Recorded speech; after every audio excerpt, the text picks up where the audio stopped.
What up?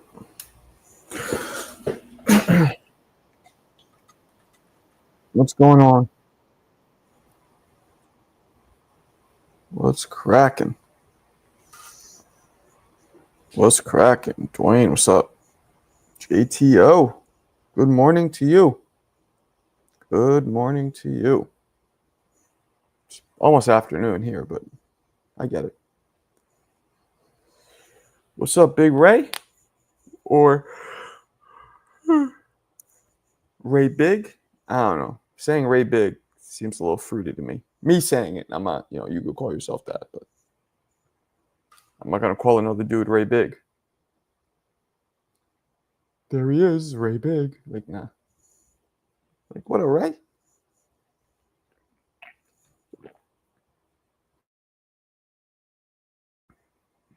What's going on? How we doing? Al Money, what up? Oh, I didn't put in the link, did I? No, I did not. No, I did not. Let's do it. I bet. It's on. Damn, only 4 people. I know Ness is live, but they're doing a Border Wars show, so I decided to do my own. Because I don't really know shit about the Border Wars show. Except that I thought Mikhail won the fight. Other than that, don't know nothing about it. I would have gone over there too if they would have if there would have been a clamoring in the community for me to go over there, but there was not. So at least not enough.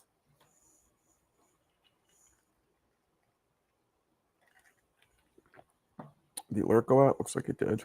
Yes, it did. Good. The alert went out to me at least.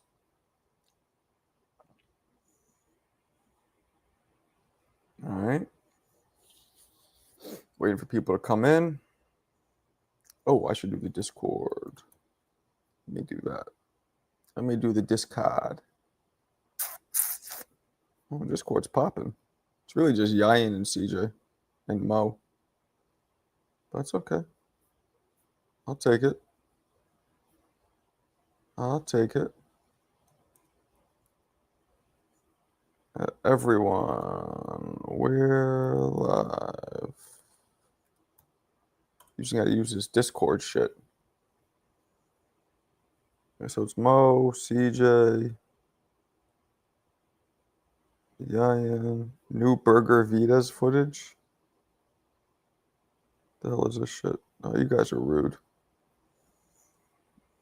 All right. Yo, I got my first win as an amateur coach over the weekend. That deserves a round of applause. Where's the applause at? Damn it. I have too many sounds on this soundboard, and it takes me too damn long to find them. Where's it clapping at? There it is.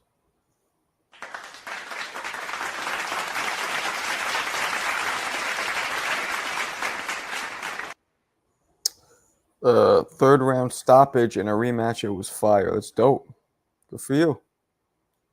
What's up, Lightning? What's going on?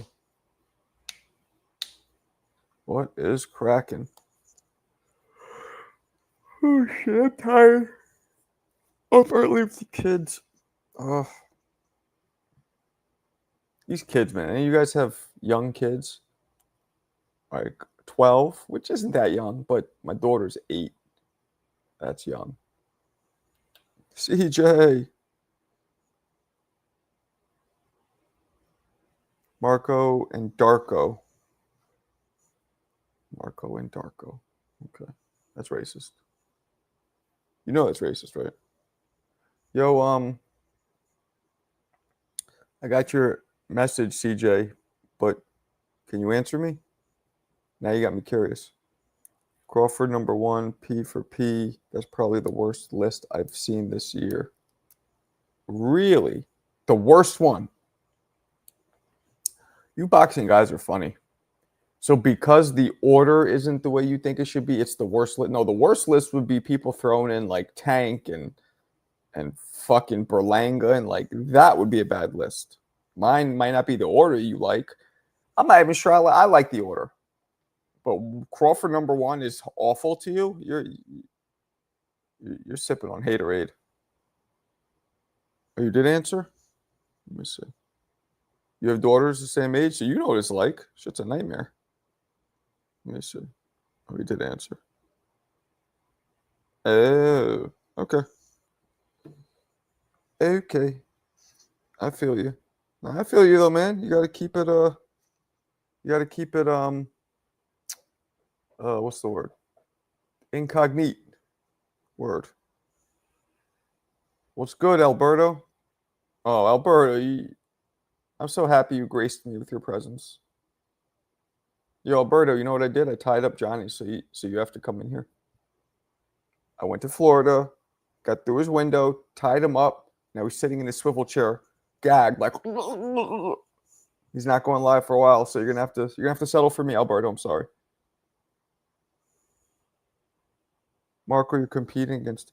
No, I'm not, because Lewis, they're doing. Why are you here? They're doing a border war show, and the truth is, border war shows, a lot of people don't really care about them that much. So, and not only that,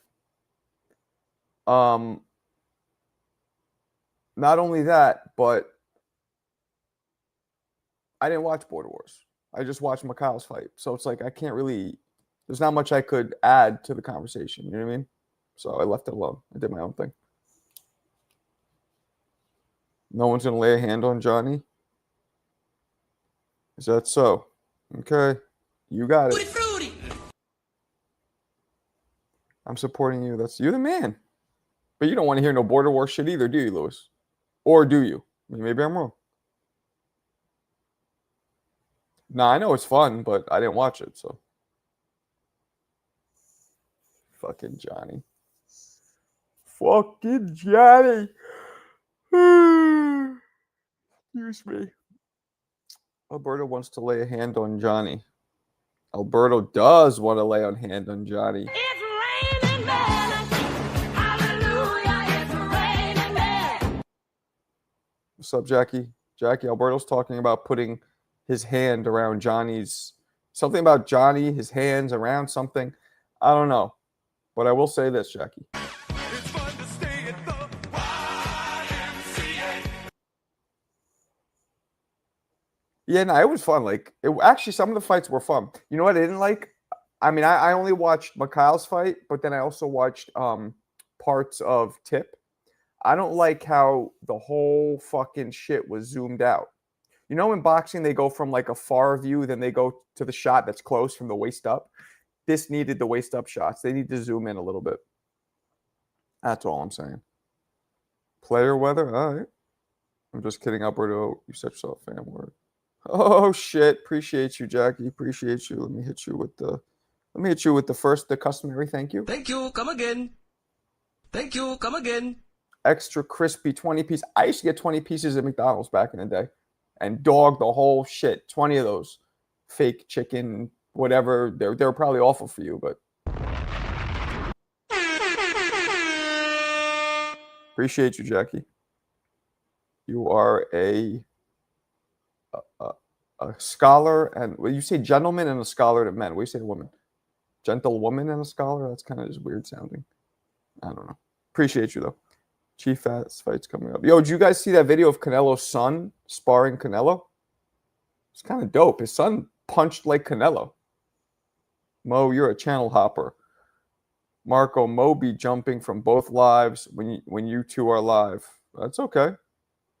Tutti Fruitti's correct. As long as he's here, I don't give a shit what he does. Hell yeah. Jackie's the greatest. I do not channel jump.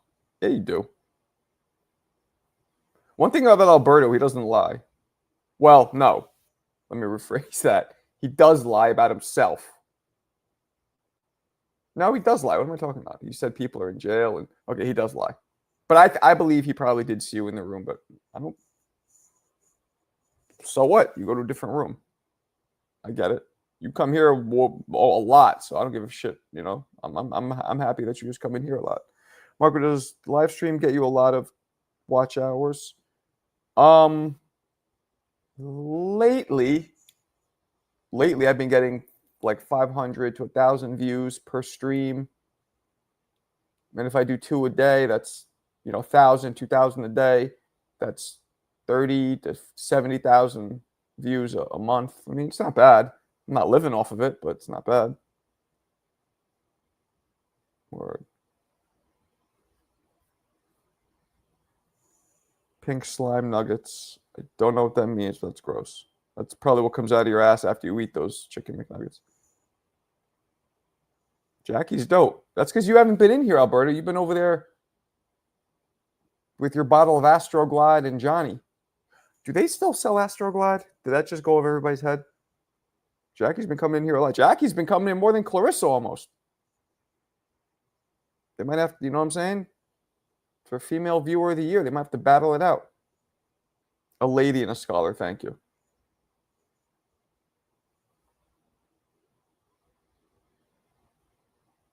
Felix, what up? Man, you lied. Come on. You remember when you were saying that guy Rob Calico was in jail, and then he just pops into live? I'm like, oh, word. I guess they got good Wi-Fi in prison. Like, come on. That was literally like you got caught red-handed lying. And you lied about not slurping. Remember that one? Don't say you don't lie, because you do. Little lies, maybe. Well, nah. Saying somebody's in jail is not a little lie. YouTube boxing is an exclusive relationship. Anyone can rock with whoever they want. That's true. Okay. I'm with you.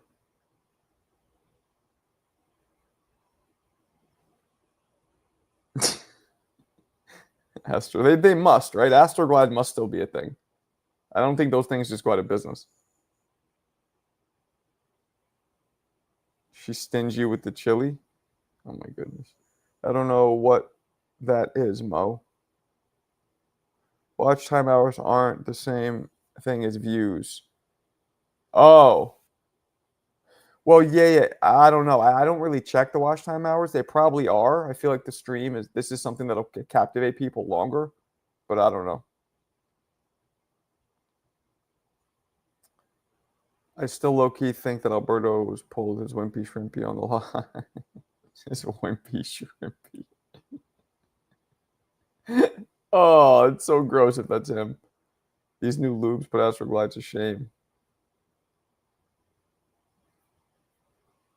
Tutti frutti. Mo real name is Brian.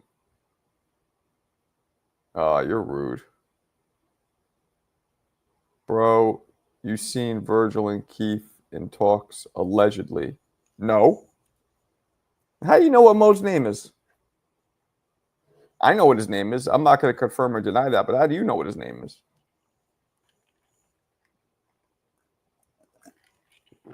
Nah. Virgil and Keith. That's a bad move for Keith Thurman. That's a bad move for Keith Thurman. Very bad move. Like, stick a fork in him. Career ending type bad move. Damn, nobody's coming in. Nobody's calling in. Too early, I guess. I mean, Alberta probably just woke up. Just rumors. Keith getting put in the dirt. Damn.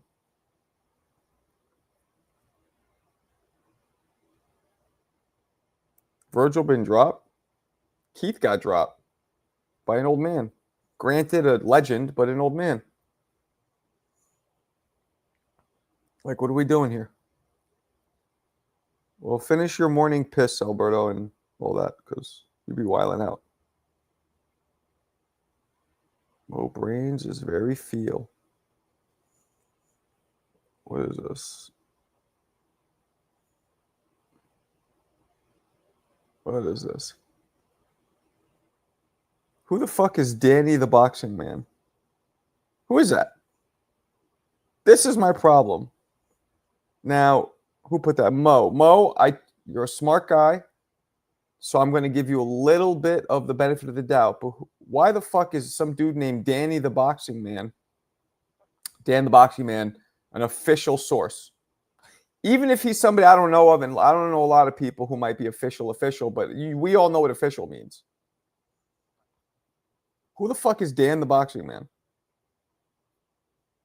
Who? Here we go. You guys can all help me. Who the fuck is this? Who the fuck is this guy? Who is he? Who the fuck is he? Who is this guy? Talk to me. Why is this official? Why is it official? Explain that to me, please. CJ, who the fuck is Dan the Boxing Man? Yo. It's C Justice back with the gavel. About to lay down some some justice. Yeah, okay. So Mo, I'm slightly disappointed in you. We know we only go by credible sources, and I know you know what that means. So yeah, I don't know who the fuck Dan the Boxing Man is. I'm not on Twitter like that, so yeah, no idea. But it's not official tissue unless it's a reliable source to me. Well, Mo kind of admitted here he's not the most. So why show it? Just the hell of it? Sure. On a larger note, and I'm not naming any names, but doxing people you don't like online is just crazy and lame. Stop with that shit. Yeah. Y'all got it. Dan is the Boxing Man is my generation's new Dan Raphael. Dan Raphael was kind of annoying. Like, he worked for ESPN, right? Yes. I believe he did. Oh, look at Alberto. Look at the name he's putting in. Why are you fucking with Mo? Because Mo just said you're gay or something, so you want to get him back. Alberto's mad spiteful. What's good, my peopleizations? I've never heard Blue Blood say that. I believe that he says it. I just never heard him say that. Yeah, I don't even know what that means. I mean, I guess it just means my people, but what's a peopleization? Like, It's just like hipster way to say it. He's not. Well, E40 came up with that. Like, he came up with a lot of slang, so that's where that came from. But that was like 20 years ago. So. And Blue Blood uses it now. I don't watch him. No hate, but I don't know. Y'all don't watch Blue Blood? I used Negative, to. champ. I used to go Too much clickbait. I'm sorry. Hey, Yeah. everyone got their content strategy, but I'll say the this. shit. Go ahead. Blue Blood, thank you. Blue Blood is the hardest working, or one of the hardest working guys on YouTube. Like, that dude has a new video up every 2 hours. I was talking to somebody, right, and they were like, "Yo, Marco, you should upgrade your background." Right? Like, and I'm like, okay, I kind of did, but I get that this isn't the highest tech shit. But then I'm like, there's this guy named Blue Blood. He goes from his car, just in his car. Right. Yeah. And he gets mad views. Now, look, I'm not at that level yet, but like, how much does background really matter? I think just get like a Govi light, Marco. Have you heard of those? No. Like, it's like a Ryan Frazier. Mm-hmm. He has those. Like, it's just like something that makes shit, because people like colorful things. Like, you know how nowadays people put like the lights behind their TV and stuff, or they have lights like around the top wall on their house and shit. Okay. I used to watch his channel, but he always boils everything down to racism, so I stopped watching. I mean, he's part of the LDBC, I believe. And I'm cool with those guys, actually, which is funny because they are kind of known. I wouldn't say they're racist, but they're pro-black. Is that maybe the right way to explain it? Right? Sure. Yeah. But I'm cool with them. But yeah, they have an angle, and I can't really comment on that because I don't know what it's like to be black in this country. I know, especially as of late, there's a lot of it's not easy, so, and the shit that black people go through that I have no idea about. So, but yeah, I mean, they do focus a lot on the racial shit. My man Drew Titan, who's a good friend of mine, he's wild. Like, he calls black people. He is black himself, but he calls them dumb monkeys, and he just goes crazy. Like he used to call me like, "Don't come on my show because it's going to get uncomfortable for me." Because I'm sitting there, a white guy, and he's calling people monkeys and making fucking chimp sounds. And I'm just like, "Oh my god, I got to get the fuck out of here." And I feel you on that. Yeah, he's wild. But the reason I stopped rocking with Blue is just the same thing as showbiz, the clickbaity titles, and the content doesn't match what the title is. So I don't appreciate that. I've seen what you're talking about. It's but you know, I've seen what you're talking about. I get what you're saying. I don't know. He never says anything that's not. You're right though. The content isn't the title might be a little ambiguous, but when he misleading, talks, right? Yeah. But he's not bullshitting when he talks, at least. So. Sure, that's true. Word. That's a great fucking background. Thank you, Joe. I mean, you know, dudes. It used to be my couch. You just saw my couch pillows. So hey, right? Right. I'm the only one who remembers that, Marco. It's simple but effective. No, I was here. I was just, in the chat back then. So or back when I was in Brooklyn, I would sit on it was a different couch. It was a white couch. I want to be back in Brooklyn. You love Mr. Biz, Showbiz, huh? What do you love about him? Out of curiosity, I'm curious what his appeal is. Like, I know he's entertaining. He's animated, Marco. I was right about to use that word. He's just really, really animated. But, and I guess that's part of why people like my videos, because I'm screaming in them. But it has to matter what you're saying too, right? Marco, how do you do those videos? Like, do you like edit them, right? Like you do like one sentence, then like edit, clip it, and then do like another part, right? Yeah. For the most part, I do like one sentence or one or like a thought at a time. Yep.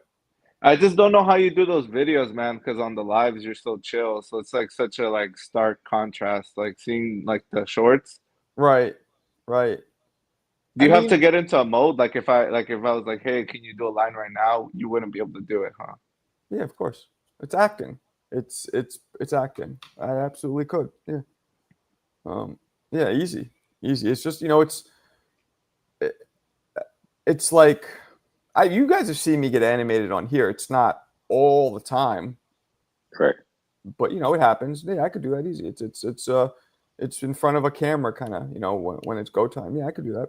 Or like when I'm commentating a fight too, I'm more up here. Because the energy is different. But even when you do the fights, Marco, like I feel like most of us are like, when there's like a big shot. I feel like when you watch the fights too, it's more like not lethargic, but it's more like you're more centered. I never really see you get in that mode. I would. I mean, I don't think and Ha is good commentating, personally. Oh shit, he got him. That's like, yeah, like that's like I remember Snoop Dogg doing that when Roy fought Mike Tyson. And I remember being like, God, on the Triller. Yeah, he was awful. Like, like that's. And I'm not trying to shit on showbiz, but that's, like good left hook. Oh, good right hook. You got to give more. Oh, that was landed because he stepped to the side. Like, I'm about that, not screaming, oh, good punch. You're saying, I think that's, you almost never hear commentators, all the ones you love, screaming, oh. They just don't do that because it's fucking, I don't want to hear that. Like, you know what I mean? It's not descriptive. It's not teaching you anything. I mean, we saw the same shit. Cool. Right. Really, it's a little like, it's like I want not maybe childish is not the right word, but like, now I'm not saying to do it as viewers. I'm saying as a commentator to scream but Marco, I would say it's more like it's just like you're just exuding like your passion as a fan. I didn't say that's like, oh, you should do that, but I'm just saying I don't know how you bottle that up when you're watching, like, we all love boxing. That's why we're talking about it every day. Right. You get what I'm saying? So I don't get how that doesn't like come out of you. Like I'm giving you like props. Oh, it does when I'm watching a fight, and if I'm commentating for like a paid gig, then it does, yeah, for sure. Or if we're watching, sometimes it all depends, but yeah, it's I do it so much. I don't know, but it It does come it does come out of you, Marco, because when you did what was the low budget, the Shane Mosley, right? Like you brought the lively energy out. I feel like you got him to open up. Maybe you should play that little clip if you could find it. I think you got new people now. Maybe they Yeah. could see it. Well, right, and that's because I was working. Like I was actually doing a gig. Yeah, so yeah, you know, it comes out. Well, I think ideally it would be a mix between the two. Like you could be like, "Oh shit!" You see how Roy set that trap and caught him with the left hook. You know, like you could be emotional, but then break it down as well. Mhm. And like I'll do an oh shit if like you know some haymaker lands out of nowhere, and you know what I mean. If it's appropriate, I'll do an oh shit for sure. Right. You know what I mean? For sure. What's up, Bruce? Bruce Gass. He's the only older white man in here than me. Yeah, I see him on different panels. Shout out, Bruce. Feels good to be not the oldest white man. Man, my man Bruce. Yeah. Yeah, the interviews I enjoy too. You know, those I have different energy for. It's you know, it's like it really is like acting when you really think about it. Or when I think about it. You know, actors don't always walk around, you know, like Jim Carrey isn't always walking around like, "Let me show you something." You know what I mean? He's himself, and then when he wants to turn it on, he does. You know, you do have exceptions. You do have dudes who are always fucking on, but those people, especially comedians, to me, kind of are a little annoying when you're always on. Yeah.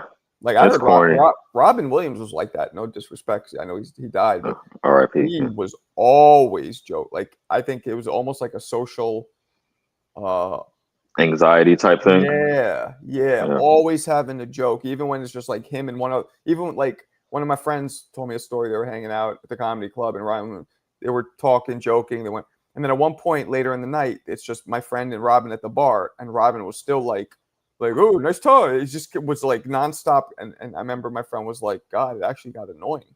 It's like, it's just you and me here. You don't have to make me laugh. There was nobody there to laugh. It was just them two. Yeah, so.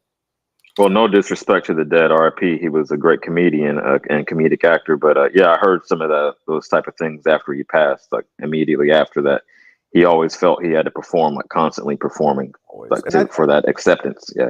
Acceptance. Like, there you go. And I was about to say insecurity, and that's acceptance and insecurity are synonymous, right? Yeah, but you know that's what comics do. Like for a comedian, there's no greater feeling than having a laugh. Just like for a fighter, I guess having a knockout or you know whatever it is, you know, wrestler getting a pin, whatever it is, that's their like I feel you. Yeah. What's the good soul food restaurant? Oh my God, Kalia, there are so many. In New York. Oh, many, girl. Dallas barbecue. Not Dallas barbecue. Jesus, that's kind of a bit of barbecue. There's a place called Dallas Barbecue, Dallas BBQs. It's a little ghetto. You can go there. It's a little cheaper. Define ghetto. The clientele tends to be like there'll be fights and shit, like a little ratchet. But not always. But it's good food, but it's a little cheaper. It's not bad. It's a chain. They have them all over the city. I thought you guys in Cali never heard of them, so they're obviously not a California thing. Right. I didn't mean to say Dallas. Dinosaur Barbecue is another one. That's a chain. In Brooklyn, especially, they have one. So many. You'll DM me, Kalia, before you come to New York, and I'll give you like, because I love soul food. I love like soul food, or what's the other word for Southern food? Like I love it. So I'll hit you up. I'll come back to New York someday. Hell yeah, man. I wish I was rich enough. I'll fly all you guys out. We'll do like a community like no Diddy night out. Oh, that would be dope. Why is it? Hey, Alberto, you were the one because you're flying we us across state lines. You were the one suggesting that's that we a literal all meet no up. Diddy. Actually, did he get in trouble for that? That's what I'm saying. Yeah, Right. That's a literal funny. no Diddy. Do you Flying know? people Here's a little boxing. I'm sure Bruce will know this if he's still in here. What boxer was that law actually constructed for? It's called the Mann Act, bringing people across state lines for prostitution. Jose Luis Castillo. That's such a random thing to say. No. Come on, Bruce. I have no idea. I know Bruce. This is how they wanted to get his ass because they hated him so much. And he wasn't prostitute. He was Jack Johnson. Johnson. There you go. Clarissa Jack got Johnson. it. And Clarissa got it because she's a Texan. I think she said she's from near Galveston. Jack Johnson, yeah. And he wasn't fucking, they weren't whores. He was just like banging them, but they tried to get him on that. Marco, you love Jack Johnson. Like it's kind of like at this point, it's kind of like gone too far. No, your Johnny infatuation has gone too far. What you mean? What infatuation? I support Johnny. man. You love Johnny. Look, Yo, love Jack Johnny's Johnson. cool, but when Johnny becomes the first black heavyweight champion ever and wears gold teeth and drives the dopest car, then we could talk about Johnny being admired. I'm admiring Jack for now. Look, Jack Johnny Johnson. just has a dope hairline. That's it. Go ahead. No, okay, look. So Johnny has like I like his intros, right? Like he's always like tell a friend to tell a friend, subscribe. We're a small locomotive and we're going to grow. Like he has like his intros, right? He breaks shit down. Then he has like good calls, right? Like a Okay. lot of the TBV callers have like spilled over there, like Boxing Maniac, Trees, Toledo Trees, et cetera, et cetera. Then he has a good panel. Like yesterday, he had both the coaches were basically having a verbal war on the panel. You had Coach Brian Norman Sr. going at it, telling Coach Bermudez, "I've never heard of you before you started hopping on Johnny's panel. What have you accomplished?" And basically, Coach Bermudez is telling Norman Sr. like, "Hey, you're just your son's trainer. You don't have a stable. So why you're not a real coach?" And it was just some good stuff yesterday. Okay, great. Did they already do that? It's an Not to my ongoing beef. knowledge. Okay, well, whoop-de-doo. Yeah, it is. Yeah. You guys like the Still beef? over from Then that's- TBV, like you that's said. cool. But real quick, Jack Johnson was known as the Galveston Giant. Is that correct? Yes, and he was only 6 feet and 200 pounds. But back then, that was considered a giant. That's how much That's wild. boxing's evolved. Now these dudes are 6'8", 250, 300. Yeah. Oh, we were discussing nicknames the other day. I said they should have called him the White Woman Whisperer. A white woman, what? Whisperer. Oh, like the horse yeah, whisperer. yeah. He loved white women. But it was more like fuck America. I Like I'm feel sure he liked banging them. I hear anyway. a truck starting up. I think that's Mo. I'm That's gonna mute Mo? Mo. That's Mo. I don't know. He's probably going to check more meters and shit. Exactly. What's up, Julio? Julio, they tried to Usman. get Chuck Berry for the same thing. Oh, Mark, I wanted to issue an addendum to something I put in the chat. I agree with you that guy, Dan the Man, is not a reliable source. Okay. I was just telling you that because that guy posted that, and I guess he has some followers, now everybody's talking about it, and all the blogs are talking about it, and this is probably going to do a show about it, and then in a week from now, they're going to come out and be like, oh, no, we're not doing that at all. So Drop I'm it, just letting yeah. you know that dude got tweeted you. that last night. So that's got why you. everybody's talking about it. I got you. I know you're on your game, Mo. I know you're on your game. He's reliable. That's one thing. though. That's one thing I hate about the boxing news cycle. Half of it is bullshit, and then people drop it later on. They just want some content for the day. I know. That's why I want the league, because the NBA releases information, no ifs, ands, or buts. You know, It's official right. fucking release. Yeah. Yeah. But you know. I mean, I even then, disagree. Marco, what is it? Turkey himself has led us astray on purpose. Words out of his own mouth. Let us So, astray. Even then, Give me an example. What is he doing? Bamboozled. Go yeah, ahead. bamboozled. Well, like that thing with Canelo, with the thing about him fighting Jake Paul, and then he put out a thing saying like, oh, he no longer wants to see Canelo fight Bud, and then the next day Canelo put out a statement that he wanted to fight Bud, and then the day after that, Turkey was like, he put out a little video. He was like, I'm sorry that I lied to you guys, but it was a negotiation, whatever. So it Well, was kind of like a. I don't remember I that. see. I remember him saying negotiations and used the word specifically suspended, which is what happened. They stopped until Jake Paul's out of the picture. So I don't remember that being a lie. Well, he himself said radio. that. Radio. You cut out, but maybe he might have said that. Maybe I don't remember him putting out a video, but I do remember the verbiage specifically was suspended, which is what happened. Well, no. He specifically said that he leaked false information to Mike Coppinger on purpose. Right. No, I believe. I don't remember that, but I am saying from the first thing that he put out, it did say suspended. It didn't say we're not doing it anymore.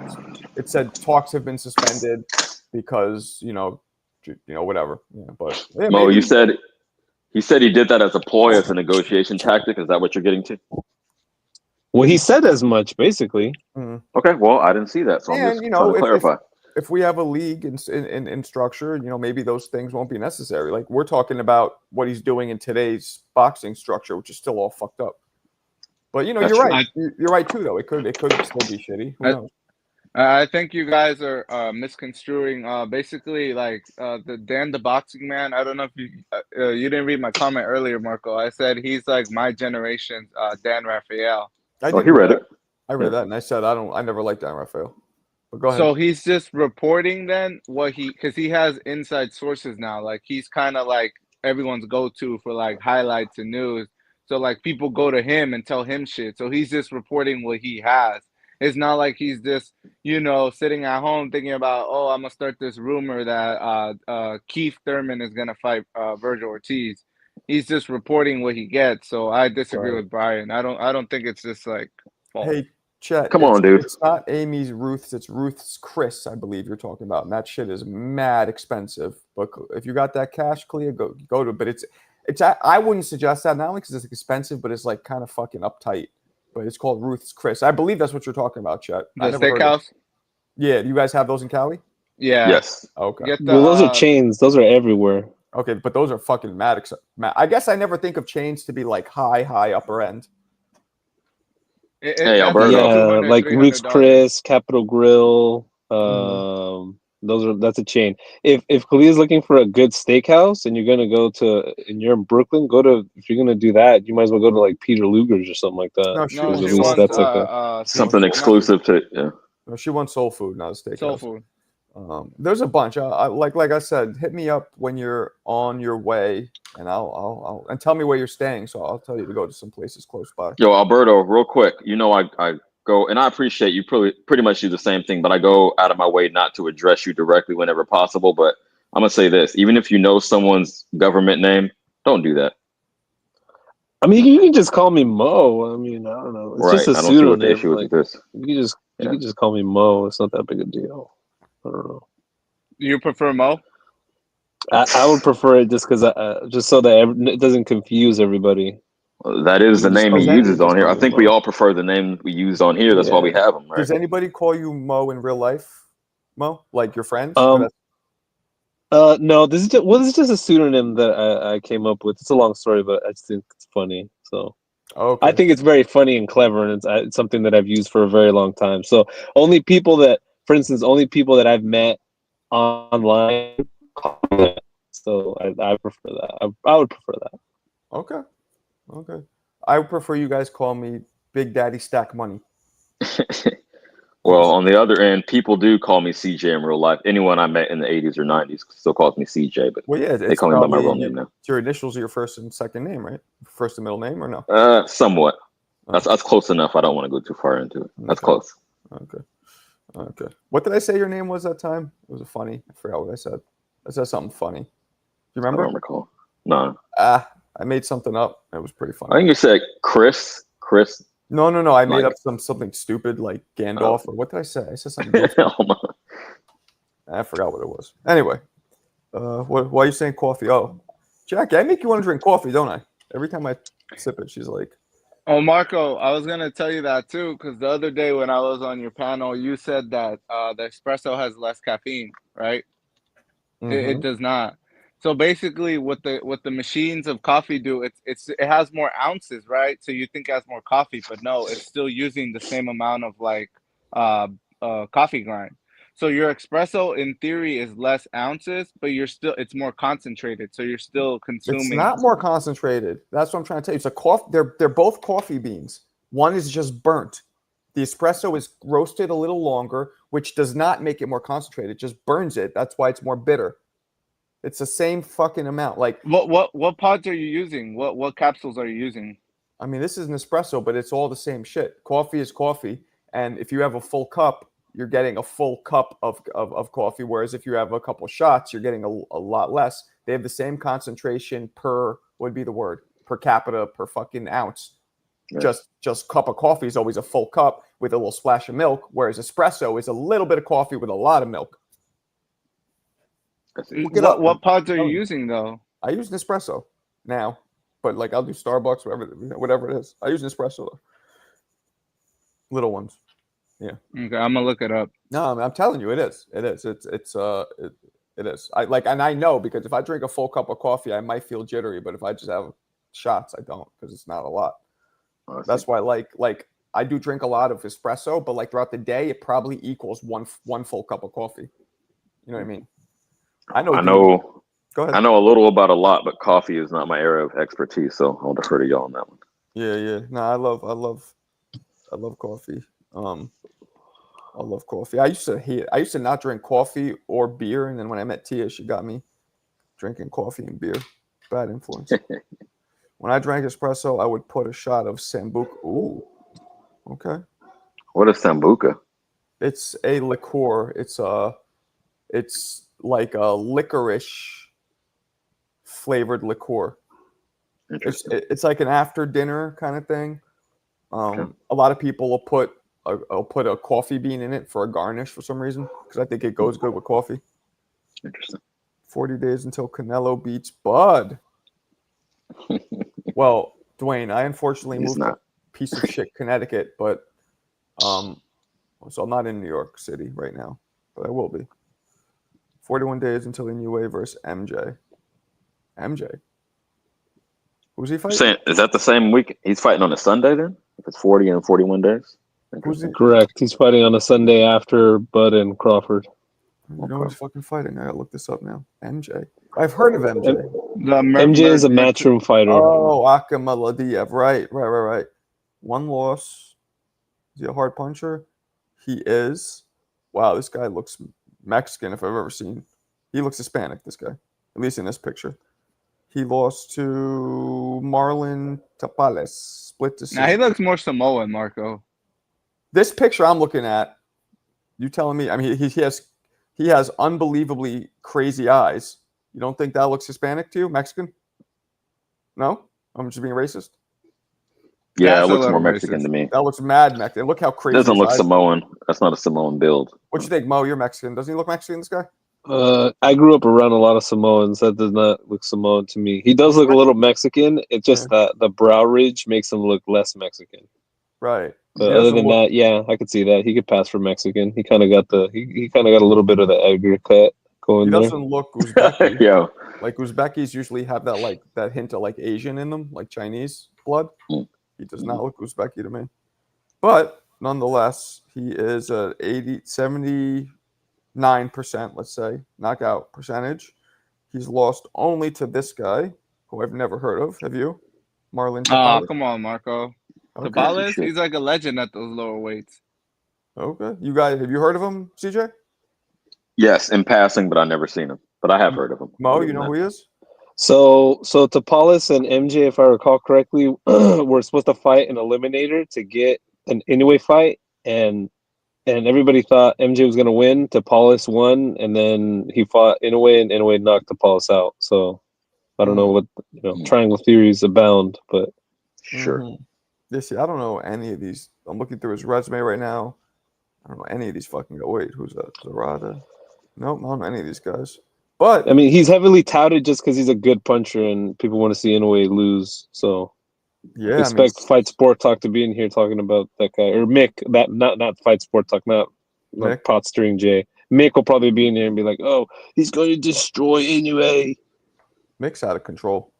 Yo, the accents funny, on man. last night's live were hilarious. Yeah, we had different He is funny. different nationalities tapping in. It was He fun. is funny. He trolls them. Like He said his real name yesterday, Marco? No, it says Mick when he comes in here. It says Mick. Yeah, Mick is different from FST or Potster and J. That's a different dude. Mick Doonan is a Scottish dude who has he was on TBV. His accent was super thick. You couldn't understand him. For real. And I wasn't trying to diss him. I was just like, can you slow down and repeat that? Because I didn't get it. He's like, I can't tell if he's being an asshole or just. I don't think he is. I think he's just, because in Europe they have different kind of senses of humor. They're like a lot more. Yeah, it's just his humor. It's just he just has a bit of a dry sense of humor. But I think most of the things he says, he's being serious. I don't know. Everything was like a very pokey, like, oh, you guys only like America. Like everything was pot stirring, really. Like polarizing. Yeah, very polarizing. I would say provocative, not pull. I would say Okay. trying to excite a reaction. Sure. That's what I got out of it. Which I don't know. I just think that's the culture of people who call in on these kind of panels. Like, remember that one dude who came on here and he was just like shitting all over Canelo and saying he's a bum and all these other crazy shit. He was trying to debate with him. No, he was like a black dude, and he came on here and he was arguing with everybody. No, I remember the British guy. Solidus? Maybe, but I don't remember. I don't remember what his name A was. lot. He's not usually. Not him. He's not crazy. No, it was another guy. He came in that one single time, and he's never come back since. Oh, he was over talking Marco, and they were just having a debate on here. I remember that. Yeah. Marco, it was like two. I think it was like two black dudes, and it was just you and them, and they were just like kind of overpowering you. I don't remember that, but I missed that. I believe it. I remember that the black he sounded like a black British guy, and he was saying crazy shit. Oh yeah, I said it was an amateur and he did all this shit. Yeah, and he knows that so and so, and he has all this information, and he was full of shit. Right, and PEDs and all that type of shit. Yeah. And I wonder he was there when Conor Ben put in the syringe. He was there when they shot. He was there when they shot Kennedy. He knows what happened. to Princess Diana. He knocked out Anthony Joshua in sparring. I wonder if he's crazy or just fucking with people. Probably just fucking. He's just fucking with just people. trolling. Probably both. Yeah. Yeah, probably. Marco, what's your Nespresso flavor? Tia buys them. I don't really give a shit. I don't really like the flavors. Like, they have a hazelnut. Normally, I love hazelnut coffee, but theirs just is too, like, chemically fake tasting. So I just go with normal. We don't get flavors. Huh? Voltizo, or what's the flavor that you pop in? Rosado, I guess. Roma. There's no flavor. They have different names. To be quite honest, it's all the same shit to me. Tia buys them. It's all the same shit to me. Marco, what temperature what temperature do you set for your espresso machine? What's the I get it. Yeah, what's the model? What's the serial number on your espresso machine? I'm just curious. 432 ZYN. No, I'm saying Alberto loves his Keurig. I get it. You're passionate about coffee, but this ain't coffee talk. No, I'm saying because Marco thinks it has like less caffeine than what it. Marco, look up Nespresso caffeine amount on Google right now, and you'll see like I think yours has 120. 120 milligrams. Who gives a fuck? I don't know, Marco. I mean, I'll tell you this, Marco. Every time I've drank an Americano, it's like the size of a normal black coffee, and I'm like, damn, this shit doesn't do nothing to me. And then I go drink a normal black coffee, and I'm like, wow, I feel like a normal human being. Exactly what I'm telling you. That's my experience. Because Americano is a couple shots and then with water, whereas coffee is all it's the same exact. Yeah, it is. I mean, I'm not making it up. Yep. Coffee doesn't really do shit to me. Every now and then I'll get a little bit of a whatever jolt, but doesn't do shit to me. I can go right to sleep. I don't like uppers. No. Me neither. Me neither. Uppers I don't like either. Yeah, some people love them though. What's the dimensions? Yeah, I got ice. We're just kidding, Alberto. We're just teasing you. It's okay. Sure. 90 degrees today. Damn right I'm having ice. Mo, you got my Johnson literally in your name. That's crazy. I just seen that. Huh? Look at the thing on his parentheses. Yo, I'm so glad I missed that live. Shrimpy. I just looked at that right now. Like, you're literally my son. Those of you guys watching, No. one day we were doing a live here, and the girls, I'm sorry, but it happened, so I'm going to have to tell you. And some dude just comes on. I let him in. He turns his camera on. At first, he's showing a hairy, fat chest, and he starts touching his nipple. And I'm like, ugh. He was like playing with his nipple, like in a circular motion, I think. So I kick him out. And then he comes back with a different name. I'm not like, he had a different, like, I didn't know who it was, so I let him in. Different name, maybe the next day, or maybe it was that day. I think it was that day. And he puts the camera down to his limp, wimpy shrimpy. And then, of course, Alberto told me to keep it on, but I didn't. So get out of here, Marco. Don't put that smut on my name. He had like a micro penis, though. Doing that is crazy enough, but you coming up flaccid? I mean, come on, champ. I mean, I'm glad. Hey, I didn't want to see it. Hey, TJ, that was better for us. Were you saying you wanted homie to be hard? No, I'm saying like from his perspective, like wouldn't you want to show up at your best? You know, it's like showing up to an interview in fucking sweatpants. Yeah, I don't know. He should have. that's fucking He crazy. should have foregone this interview. Yo, Yeah, we got so- Rich. We got Rich in the building. Is that What one of up, my Rich? fans? What up, Rich? No. What's up? What's up? What's up? I don't know why that guy say one of his fans. I'm just fucking with you, champ, because it's CJ Rich. You got it. His Okay. name is CJ Rich. He was just joking. Yeah, I gotta change my shit. A lot of people name Rich on here. Yeah. Where you from, Rich? Oh wait, we talked to you before, right? Yeah, I heard. Yeah. You from my area, right? Nah, DMV area. Oh, damn it! I always get excited when I think it's a New Yorker, but cool. Welcome. Yeah. So that's why Mo's name says that Wimpy Shrimpy thing, because that disgusting. What kind of weird fuck goes into a boxing room on some gay shit? That's so weird. Yeah, we're all talking about like Jack Johnson and like, oh, Jack Dempsey, all this fucking boxing. That was shit. wavy TV. Weird. It's so weird. Well, like, and then I had to erase that stream because they might flag me because it's technically like, whatever, indecent, whatever, XXX, whatever you call it. Yeah, So, I mean, I caught a glance of the dude's face, and he definitely looked like he was Mexican. But I don't know. Wait, Just saying. He didn't show his face. Oh, you're joking. No, he did. When he moved the camera around, there was like a single frame or two of his Are you face. sure? I could see it. I'm 100%. Hey, he had Mo's attention. He didn't miss a beat on that one. Oh shit! Bugging. Alberto's coming for you, Mo. What's up, Roscoe? Little Rock or Lick Rock.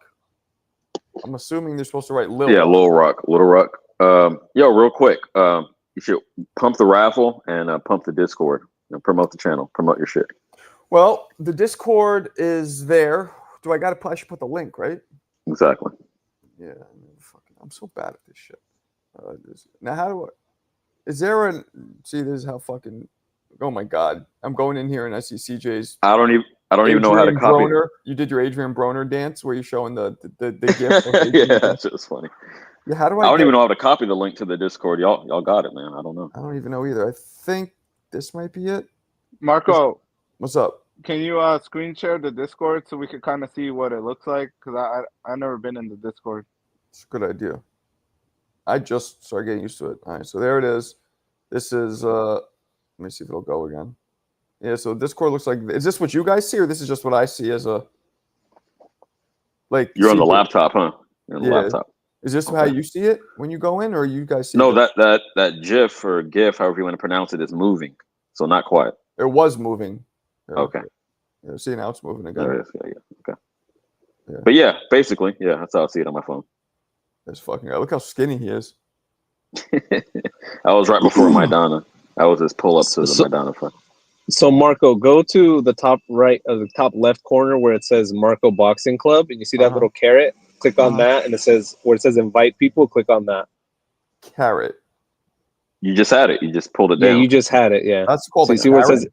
Yeah, where it says invite people. I never call. I thought just called that like a little arrow. I wouldn't say carrot, but okay. Invite people. Okay. Oh, there we go. Then copy that bitch and then post it in the chat. Thank you. Now Thank you for helping an old man with technology. Appreciate it. Thank you. Appreciate it. All right. Let's. All right. So that's the Discord. Of course, the raffle, as we know, which I don't know what's going on, but we got the Grant gloves right there. 1998, 8-ounce, official fight gloves, unused, brand new. The old Grant logo, not the new Grant logo, the old Grant logo. $10 sent to either Cash App or PayPal. We shall raffle them soon. We need like 20 more entries or so, and then we're good to go. And don't forget, after that, we got the Hagler gloves, and we got the Ortiz versus Mayweather original joints from, when did they fight? 2011? 2012? Somewhere around there. Somewhere around there. Yeah. Oh, I'm in all those raffles, so you are. I'm just sitting back and waiting to collect. Yeah. We are. Yeah, man. You're way ahead in those. Those trolls have no bounds. No, they don't. It's such a weird thing to do to me. Like, Anything for attention these days, I suppose. what would even get you in it? Like, where would like a Right. weird gay guy what would direct him to a boxing chat? So A weird gay guy. right? Like if you're I mean- sitting there and you're bored, you're deviant, you're fucking want to be a weird, gross fuck. Like, why would you be like, let me go to a boxing room? Hella I mean, maybe the random, guy I'll he tell just wanted to talk about Fernando Vargas. You know, But his urges got the better of him. Shots fired.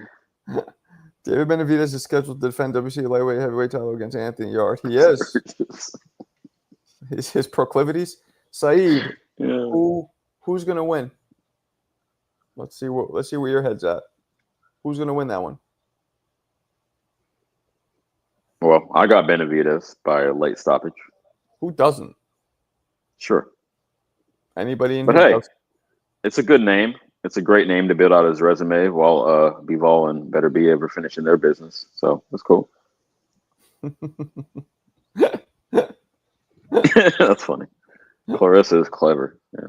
Jack Johnson. Oh, fucking Jack. Jack, man, he went through mad girls. This guy was out of control. He would have 2 white girls in each arm. 4 total. Yo, Three's Company. I got one on each arm. That's 4. 4 is a crowd. Right. Three's Company, 4 is a crowd. That's what they did. Three's Company. You remember that they did a spin-off show called Two's a Crowd or Three's a Crowd, when Jack Tripper got married, and it didn't last very long. Yeah, that's corny. Mm-hmm. But Three's Company was the shit. That was my shit back in the day. Three's Company is my favorite sitcom of all time. I'm not saying it's the greatest, Oh, but it wow. was my favorite of all time. I growing got you. Interesting. up. I also liked what the fuck was it called? With Balky. Perfect Strangers. Yes. My friend Shane, who comes in here, would call me Balky because Balky's from like a Bulgaria-like country. So he'd say, "Shut up, Balky." Right. Yeah, it was some made-up country, but it was definitely from It was supposed to be Slavic somewhere over there. I think it was supposed to be Greek. Greece. Yeah, Mypos, and it was supposed to be basically a Greek country, but yeah, That's funny. it was real funny. Word up. So we got nothing on the horizon, do we? Not for quite a while. Not as far as I know. Nothing, right? Dry. No. Everybody blew their fucking load July 19th with all those cards. Manny Pacquiao, Barrios, Usyk. I don't know Yeah. why. So we were spoiled for a second. No Tootie at blowing the load. I know that's a common phrase, but it always, yeah. Anyway, yeah, it's dry. It's dry right now. what month was that? The New York City shit. That was in July. Was it June It or was the week July? before. Early July? That was a week. I don't Wait, know. Times Square was in Times Square was in May. May. That's what I was May. going to say. Yeah. So May, June, July. Now August is just dry. But we have Bars. Bars. we got the big one. Did I just rhyme? Yeah. But now we got the big one. Remember, we were supposed to have the Tank Roach rematch in August, but obviously that's been out the window. So Yep, that's done. So we just got Bud and Canelo. Yep. Right? Which is September 13th. 13th. And what are the undercards of that fight? well, one of Bud's stablemates, Stone Cold Steven Nelson, he posted that he's going to be fighting on that undercard. So at least one super middleweight. I wonder who they're going to get him. He's not bad, Stone Cold. He's not. Scooby's He's a gonna good, be on the rugged, undercard durable too. guy. What's that? Scooby's gonna be on the undercard. Well, here we go. This is the undercard. Here it is. Skull versus Madrimov. Bud Okay. Canelo, Skull versus Madrimov. Berlanga. Wait, what Bumlanga. the fuck is this? No, that's their It's last. showing the That's last their Oh, yeah, last. I was like, whoa. Yeah. Oh, Madrimal's a 54-pounder. Skull's big Yeah, as when you fuck. said He's Skull 68. Madrimov, I was like, yeah, that threw me off. wait, what? I'm confused. So if you say event, usually when you click bout, it should say, just says a commission. I don't think it's been announced yet, homie. I guess not. Not officially. Yeah, usually when you hit bout, Yeah, these are all their last opponents, right? Mm. Damn, look at that. That's Mean Machine, right? 2014. Look how little Fights. Bud has fought in the last Yeah. 6 years. Hey, he's old, trying to preserve himself. Yep. And Canelo's fought not that much either, but more than Bud. Way more than Bud. But look at his record. Like, look at these. This one's impressive, Golovkin, but the rest? Leaves something to be desired, especially since he's not getting stoppages anymore. But Bud, Mean Machine, Cal Brook, Porter, this fucking guy. I can't pronounce his last name. Avanesian. Spence, Madrimal. I mean, definitely way better competition for Crawford. Yep. Right? I don't think you can argue with that. Yeah, way better competition for Crawford. But Benavidez versus Yarde should be a good one. Mark, what's up? the undercard for the Canelo Crawford, it's basically gonna be the I told you, the battle of the big baby, the real big baby battle, Jarrell Miller versus Jared Anderson, and then I forgot the other one's gonna be the Salvadorian 168-pounder Lester Martinez against I forgot who. I think it's in Billy. Mm-hmm. I'm not Who saying do you're you guys wrong, have but in those? you have a source, homie? No, I just seen that floating around. Fair enough. Mm. But who would you guys have in those matchups? You got to think about the timing of when dudes last fought. I'm thinking through it in real time. Give the matchups again. Jarrell Miller against Jared Anderson. I have Jarrell Miller over Anderson, big time. I do. Think he Isn't knocks that him funny? out. If you would have asked us that a year ago, I think we all would have went the other way around with that. That's true. But yeah, I agree. Next one. Christian and Billy against Lester Martinez. I don't know. I don't know Martinez. I don't know him either. Lester's a pretty crude fighter, and then Billy for not that he's like some big technician, but I would say he's the way more athletic of the two. Okay. And he has a lot to gain. That would be like his rehearsal, his tryout to get a Canelo fight in the future. You know what I mean?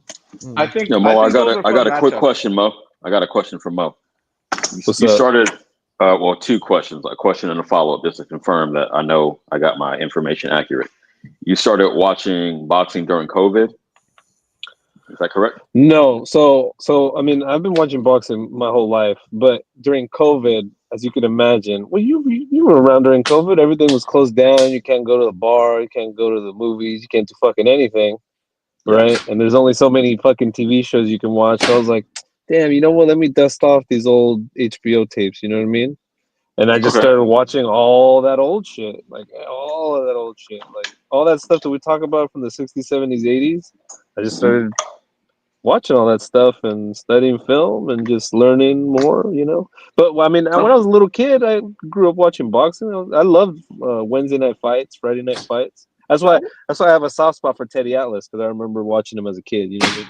How was COVID for you guys? Like, who I don't know if you were married at the time, CJ, but how was COVID for you guys when like living alone? That must have been kind of fucking annoying. No, I mean, I had a girl, and we would I was in downtown Oakland, right? That's when I was in walking distance to my work. So I mean, she lived up in Sacramento, where I'm at now. Either she would be staying with me half the time, or I'd be at her place. So it wasn't like lonely. So no, it was cool. But yeah, I know what Mo's talking about. I recently got into boxing too. I'd say like, I don't know, 2016, 2017, I really got back into it after sleeping on the Klitschko era. Wow. But I was like, damn, if you got all this knowledge in 5 years, you must have been plugged up like Keanu Reeves in The Matrix and just downloading the data straight to your brain. I was like, damn, man, you know a lot. So I was really trying to give you props, but okay, now I got the context for your fandom.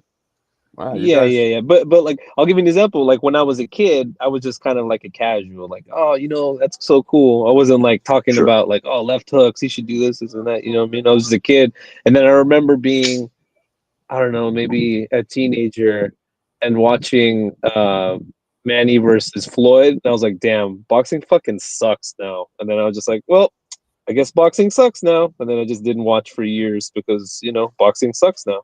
But now that we're past that Floyd era and these like quote unquote slick black fighters don't get the nod automatically anymore because they're not the money fighters like in Floyd's day.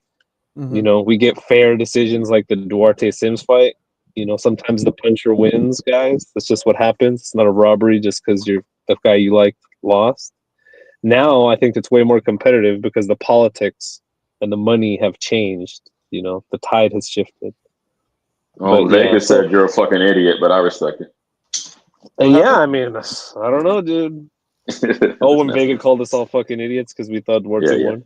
Well, Exactly. he called us idiots because he was a little sauced. But okay. I mean, it's the same thing like what you said, Marco. Like, you see Klitschko, and that's the heavyweight, and he's boring as fuck. Yeah. Kind of, that plus Floyd kind of killed the fucking sport, to be honest with you. At least popularity-wise. Nobody wants to watch that shit. When he was bringing in all these eyeballs. Because he was bored as fuck. Because it's boring as fuck, but it was still popular by definition because he was selling the most, like breaking records. So yeah, it's true. But I mean, listen to what I just told you, though, bro. Like, I watched that fight and I was like, damn, so disappointed. Such a big letdown. I don't want to watch boxing anymore because this is what it is, I feel that I remember that night I was at a fight party in Vacaville, passing through. But yeah, I understand what you're saying, but that was also towards the tail end of both of their careers, so that doesn't like really define like the popularity of boxing during his career overall. And I mean, that broke records. Yeah, it fucking sucked, but he was still selling, so it must have been popular to some extent if we were both at fight parties and fucking, you know what I'm saying? I don't know. Well, but we were let down, at least I was. I saw all the people at that party like, damn, this shit fucking sucks. Everybody was like spitting out their Modelos. Fuck this shit. You know what I mean? And then Canelo came along, and then he kind of made boxing more exciting and more popular. And he showed that style, that his style can also be lucrative and make money. So, thank you, Canelo, for saving the sport of boxing.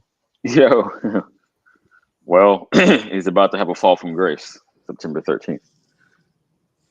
We shall see. Indeed. Let's hope they don't shit the bed too, like Floyd Pack. I can't see that. Stylistically, I can't see that. Probably not. They probably won't shit the bed, but God, I kind of feel like it might happen. Mm-mm. But I don't know, man. Wait, like what? How could that fight be boring? Like what?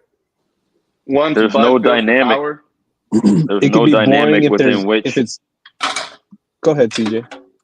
I was going to say there's no dynamic within which I could see no dynamic I could see Bud running. Like if he does get hurt, that's when he turns up, right? He doesn't fucking back off. He doesn't do a Charlo. He'll go in. So if anything, and I don't see this happening obviously, but if anything, if he gets hurt, he might get stopped because he's not going to be a little bitch about it. So I can't see it being boring. I can see it being boring if it's just two counterpunchers looking at each other, waiting for the other guy to throw something. And it could if it is boring, that's how it's going to be boring. And they might have like a kind of like, gentlemanly agreement. Canelo's going to be like, okay, let's just carry each other. Let's go through the motions. Kind of like Tyson and Jake Paul. But ain't no way. Bud is a legacy fighter. I can't. I agree. Now, if it is boring, I'm just saying if it is boring fight, that's how it's going to be. It's not going to be Bud running. But I will say that Bud, everything that we know about Bud does not tell me that he's not coming to win. You know what I mean? Like, the motherfucker can't lose a game of this motherfucker doesn't want to lose a game of Uno. You know what I mean? I don't think he wants to lose to Canelo. Right. I think Bud has every advantage but the size. That's my only concern is Canelo's the naturally bigger dude, so we shall see. Okay, well, we can't have it both ways. Either Bud is too big because he's on PEDs, or he's too small. Which we got to pick one. I never said Bud was too big. Sure, not you personally, but that's the narrative. Oh, okay, in general, yeah. But obviously, if they're accusing him of being on PEDs, and they're surprised that he was able to put the pack on so much size. So I think that size is out the window. Other than he hasn't fought professionally at 168. But as far as like just raw size, I don't see that anymore. Yeah, that whole PED stuff is nasty. Like that Fanon dude who's also a YouTuber. He did a video on it, and he got like a cease and desist letter from like, what's wrong with you, dude? He's like, put the haterade down. The motherfucker's been weight training for 2 years straight. Like, are you kidding me? Like Right. any man in his 30s, every man on this fucking panel, if you did weight training with a professional $1 million team, you'll put on 30 pounds of muscle too, motherfucker. What do you mean? We're men. Hell yeah. He's not a fucking kid. He's not a woman. That's Right. what your body's built for. I don't know if you guys saw when dude chopped up what Fanon was saying about Spence. He was like basically showing his hypocrisy. Like it only took like 30 seconds. He was like, until Spence tests positive, I'm not going to put that on his name. And then, fast forward 2 years later. Oh yeah, Bud never tested positive, but he's on some shit. Put the PEDs down, Bud. It was just pure hypocrisy. So I found that amusing.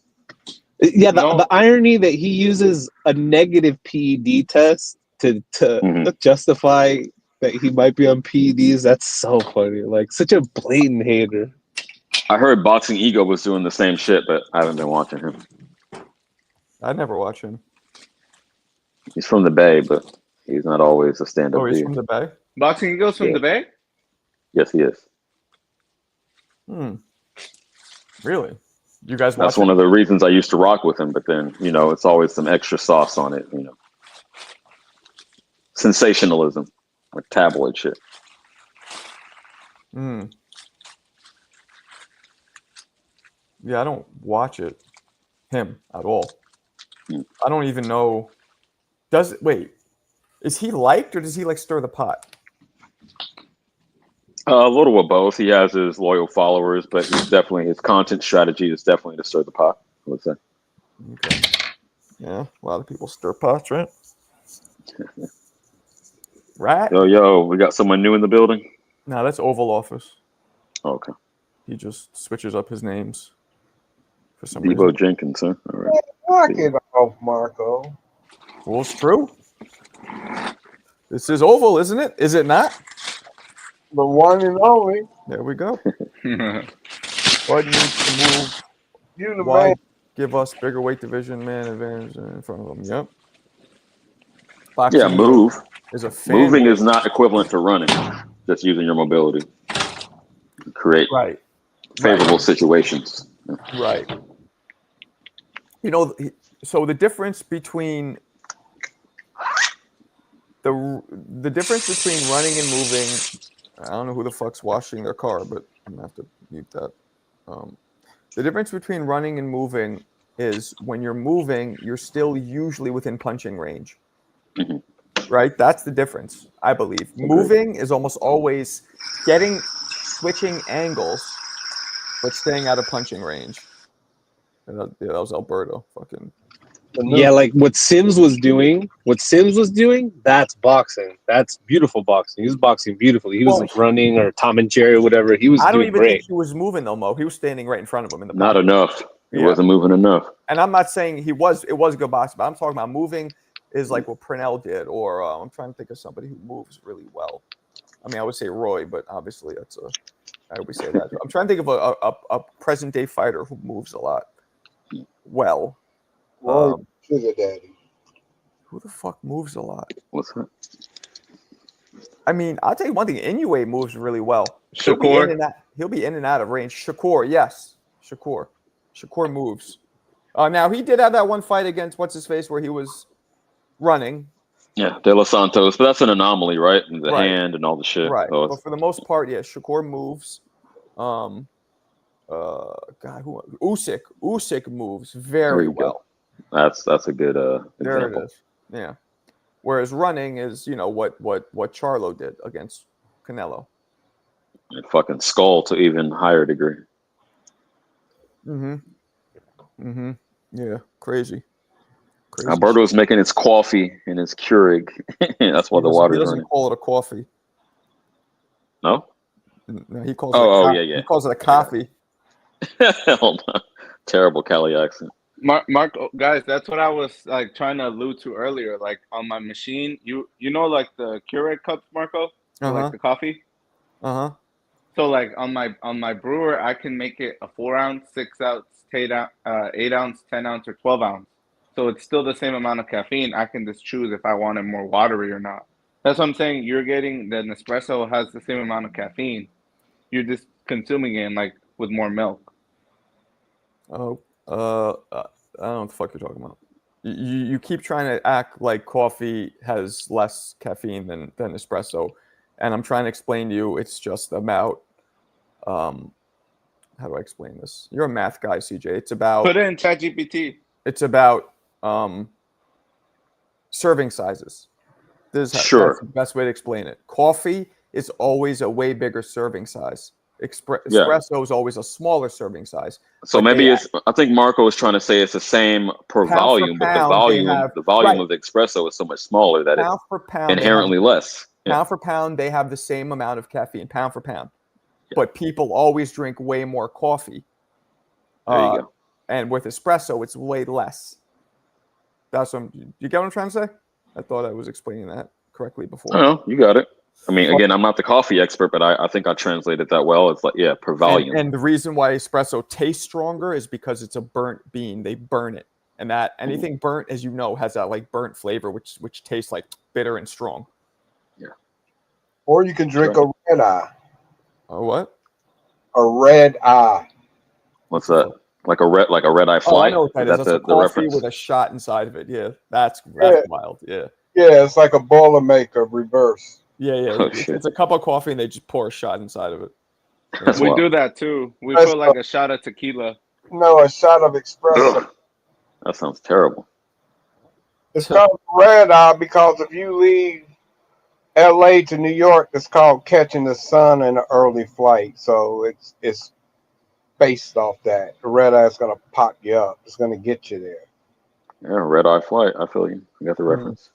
Might not know that much about boxing as you guys, but I know coffee. All right. Oh, do Y'all you? got Yeah. it. Y'all got it.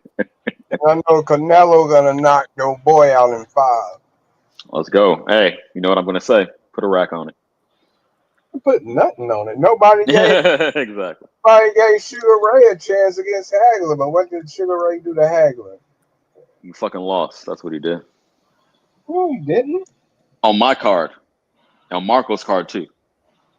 Yeah, I thought Sugar Ray lost. There you go. Well, what did the announcer say? What did the announcer say? I don't remember. Why? Fuck the announcer. Fuck the ref. Fuck the judge. Fuck the AI judge. I know what I saw. Sugar Ray won. Anyway, what's this lady saying? What flavor is that? Strawberry? Straw busy. I love straw busy. I'm a very like Hagler one. See, this is why I love Clarissa, man. She is on point.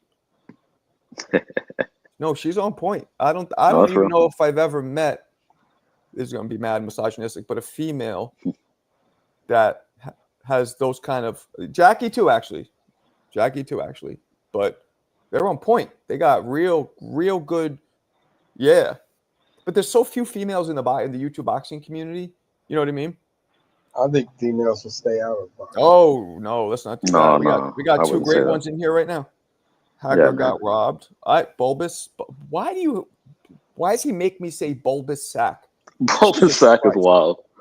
Paul, just say BS.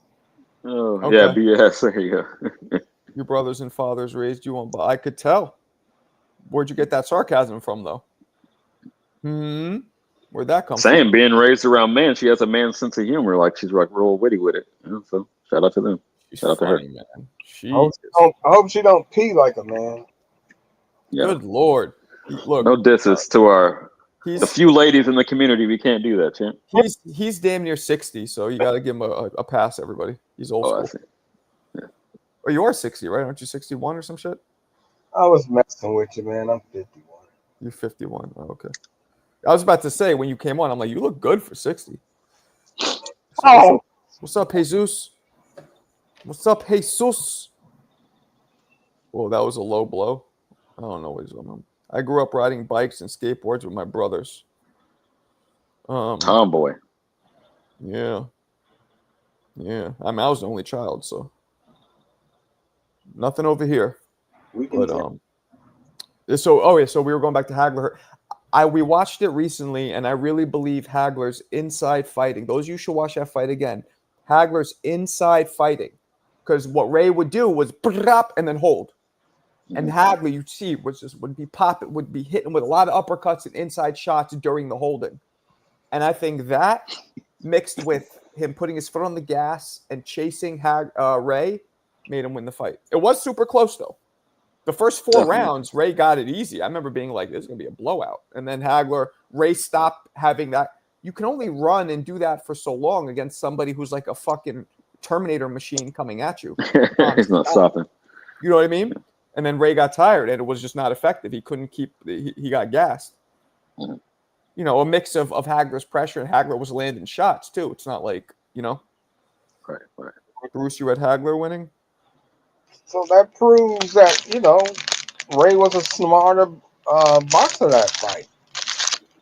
Well, we think he lost, so. But he didn't. That's the whole point. He didn't. Right. But, you know, Pernell Whitaker also drawed with Chavez, and he definitely didn't. So, you know, they're always not good with the scorecards. I think Mike Tyson is the greatest heavyweight ever, but a lot of people don't agree with me.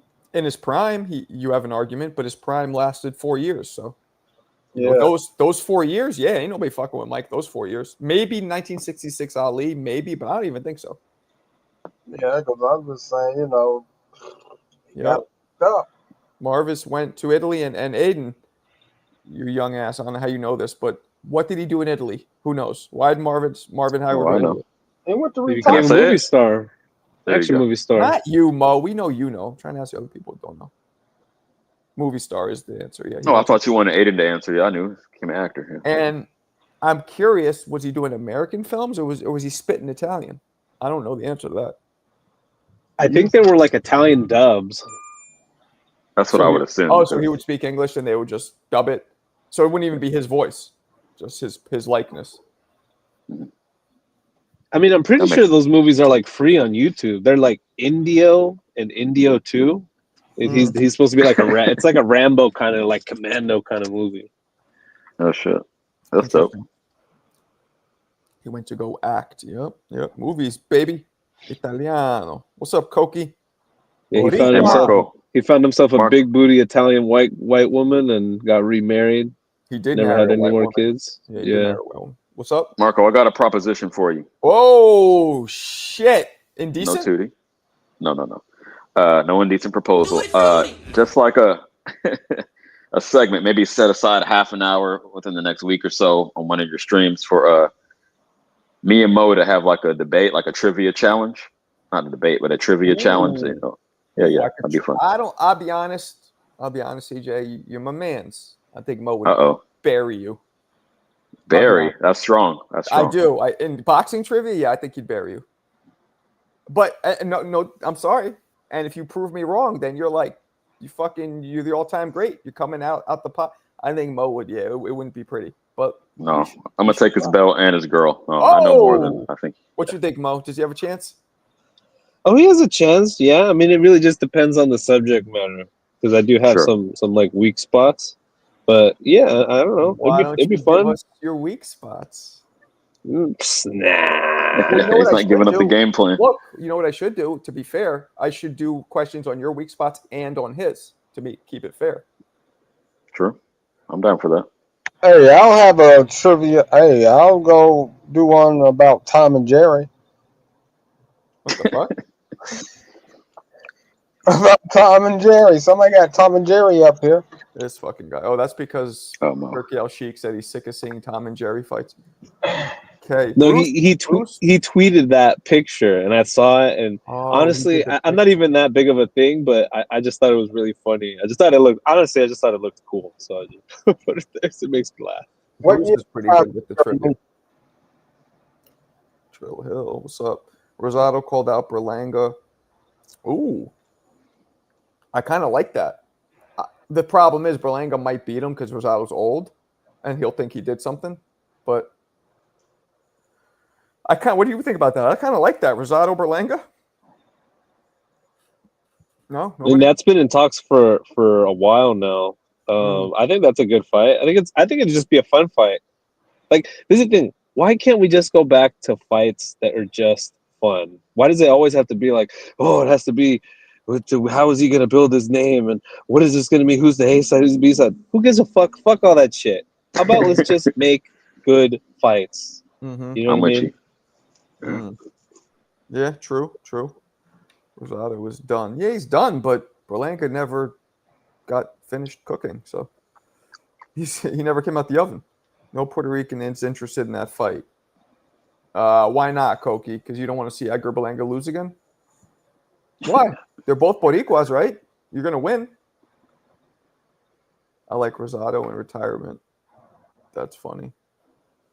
No, he's still a young man. I mean, just because I think he sucks, not sucks, but he's not the top level, doesn't mean he needs to retire. How old is Rosado? I'm going to look it up right now. He is 39. Okay. Oh, So I thought she was saying Berlanga should retire. Like, No. fight Rosado and then retire. That's how I interpreted that. Maybe she was. So Rosado's 39. So that's a little old. He's Definitely should. And who did he fucking fight? I don't even remember. Rosado's claim to fame is he knocked out Beck the Bully, right? That's his only claim to fame? I think so. Let's see. Gabriel Rosado, 57% KO puncher. All right, here we go. Well, he lost early in his career, so he was never really a shooting star. Let's see. Kasim Uma, he beat. That's not bad. I mean, he's low-key kind of like Berlanga, just older. Right. Keenan Collins, Jesus, no. Satchu Powell, he beat. That's not bad. That's 2. Triple G washed him out like a brand new pair of jeans. J. Leon Love was a no contest. Why? Love down in 6th round, split decision for Love, overturned. Love tested positive for a banned diuretic. So Love really beat him. So that's not a real. He lost to my man Kid Chocolate. Jamel Charlo beat him. David Lemieux knocked him out. He beat Joshua Clottey. That's not bad. Right? William Monroe beat him. Glenn Tapia. He beat Glenn Tapia. Humberto Ochoa. I don't know. Daniel Jacobs beat him. I mean, most of these guys beat him. Shane Mosley Jr. beat him. Akimadov beat him. So he has like 17 losses. Jesus, I didn't realize he had so many losses. He has like 3 good wins, right? 3 good wins, but way more losses. But he fought a lot of good fighters. Crazy. So I don't know if he beat Berlanga or not. Even does he beat Berlanga in his prime? That's the question. No? I think the Berlanga that showed up to fight Shiraz might very well lose to Rosado. He just, that was not his A game at all. Like, he looked like shit compared to when he fought Canelo. He had 0 respect for that dude when he should have had more respect for him. Aiden's laughing at Berlanga. Aiden thinks Berlanga destroys him. I mean, yeah, he's not. But the thing with Berlanga is, like, Berlanga could be Rosado too if he fights enough of those fighters. So far, he's on Rosado's path. He beat the people he's supposed to beat, and he lost to Canelo, lost to Shiraz. Like, they could be around the same exact fucking level. Granted, Berlanga has a huge age advantage, or youth advantage, I should say. I will say I think Rosado's a naturally smaller man of the two, so that definitely doesn't help him. Rosado's 6 feet, and yeah, I agree. I agree. Yeah, he is smaller. That's true. Here, hold it down for me for 1 second, guys. I'll be right back. We got you. Yeah, we got it. Now y'all got it. Okay, so shit, man. I wish we had more fights coming up, but yeah, CJ, to bring it back to what we were talking about earlier, dude, it's just during COVID is when I started really, really watching and diving into these old fights, Otherwise, I mean, you're a teenager, you're a kid, you know what I mean? Like, you don't look at sports the way you look at them as an adult, So it's just different. Definitely. I agree. Shit, I didn't really start digging deep till like 3 years ago, I would say. So yeah, I understand what you're saying. Yeah, and the sport has changed so much. It's grown and so in popularity a lot, and just in the last 5 years, comparatively to like when it was when Floyd was before he retired. Sure, there's a but I lot to wouldn't put watch. You I know, wouldn't put that on Floyd. I would put it more on Klitschko only because, yeah, okay, Floyd was selling and he was the most popular star in a down era of boxing. I'll grant all that. But, historically, when the heavyweight division, like boxing as a whole follows the heavyweight division. So if there's no I agree. exciting, popular heavyweights, then that hurts the whole sport as a whole. So I would put that more on Klitschko than Mayweather just because of that. That's fair. That's fair. I would say it's fair to say both of them kind of didn't help. Like that's what I don't think people understand. Like that's why Larry Merchant would always shit on him because nobody wants to see that type of shit. And not just Floyd. And not just Floyd. He would shit on fighters all the time when they were giving us boring fights. You know, What are we talking about? he was shitting on B-Hop too. Like nobody wants to see that, bro. How the fuck are we supposed to make money? How's the sport supposed to grow if these guys are putting on fights like that? When we know that's the thing. When we know that they could do better. That was the infuriating thing about Klitschko. This big motherfucker's like 6'5", 250 pounds. You're telling me he can't knock half of these dudes out? Yeah, you know what I'm saying? Should be stopping almost everybody. Yeah, I remember. Who was it?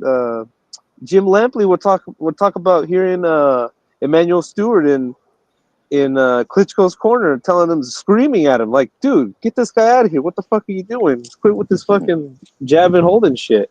Get him out of here!" And he just wouldn't do it. Now, Marco, to put in context, we went back to discussing who was more responsible for like the lull in boxing. We agree that it's getting more popular like the past 5 years or so, but that down period, he was saying Mayweather initially. Then I was like, well, boxing as a whole follows the heavyweight division, so I put more on Klitschko for being boring. So we were just chopping it up about that. Oh, okay. Yeah. Okay, I got you. Hold on a second, sorry. All right. Sorry, say that again. I have like 3 different things. Klitschko or Mayweather, who was more responsible for that lull in boxing popularity? Well, it's kind of what you said. How was Mayweather responsible for a lull when he was bringing mad money and mad people? The fights were boring, but they still showed up. Every fight was bigger and bigger every time. So how could he be responsible? No, I feel you. That's where I'm at with it. Klitschko was extremely boring, like nightmare. I was more so than Mayweather, like objectively, right? Pound for pound, if you will. Yeah, way more because at least Mayweather was exciting with his antics. Klitschko was just so like typical Russian, whatever, Ukrainian, but like, no personality, stoic. Robot. Yeah. That was super boring. Briggs tried to bring a little spice to the game, but his best days were already behind him. Even when Shannon did that, even though that was a long time ago, he was fully gray in his beard. Like people, like, come on. Like he was probably like, how old was he then? Probably like 40. Yeah. Well, what year was that? I want to say 42. Actually, let's see. 42 then. I'm gonna put in ChatGPT. There's one thing I do love about ChatGPT. What year, or no, let's just ask it straight up. How old was Shannon Briggs when he trolled Klitschko in the restaurant? Remember, so what you eat, I eat. Yeah, I eat what you eat. I eat what you eat. Let's go, champ. And then you poured the water on his head, and it was all theatrical. Yeah. So look at that. It was 2014 in August. Briggs was 42. Hey, I had it. Yeah, you were See? right. So, like, trivia. So like, See? I You remember doubt my trivia skills. Yeah. I know when the trolling went on. You might bury Mo. But so even then, it was like people, and this was before this is 11 years ago, where it was even less accepted for older fighters to fight. I think we were all like, this is fun, but come on, he has no chance. He's too old. Right. 42. Like that's but Klitschko was 40 himself. Klitschko's only a couple years younger, I believe. Briggs, like when he was 44, he came back in great shape. I remember seeing him on Joe Rogan. So like, I wouldn't just write him off. Yeah, he probably would have lost, but I wish he would have got the fight personally. True that, God. True that. What was the name of whose cousin? Jerry's cousin that come to box Tom. Okay, he's joking. Mayweather was jab. Huh? That was trivia. Yeah, he said he had the Tom and Jerry answers. I remember some of the episodes. I remember when he was spanking that little kitten for not catching Jerry, but I don't know about the cousin.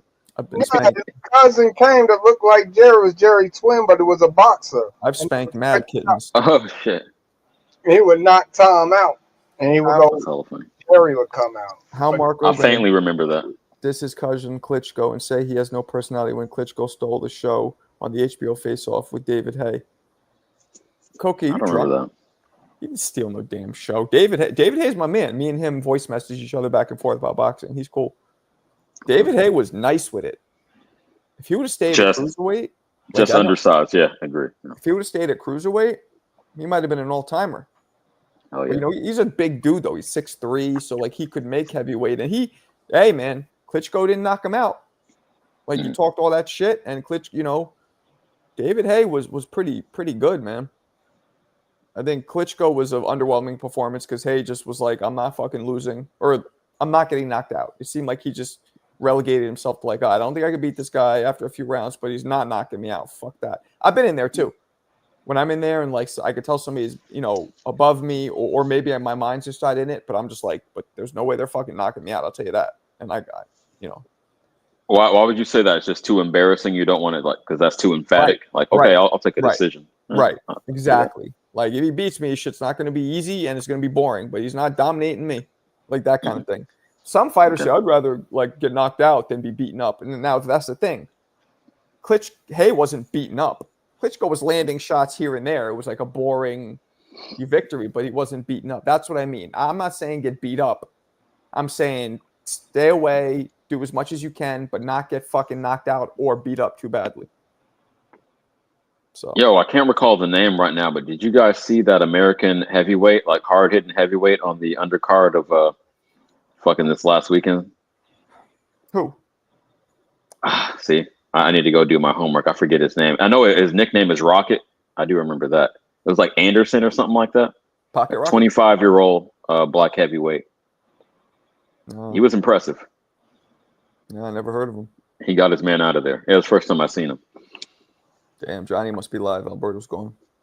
Oh, on some not quite Roy shit, but he had his hands down and he was just picking them off like power shot after power shot. He was embarrassing, dude. He's from Houston. What's his name, Koki? Let's look him up. I'm a self-hating white man. I am not, but okay. You're not white, are you?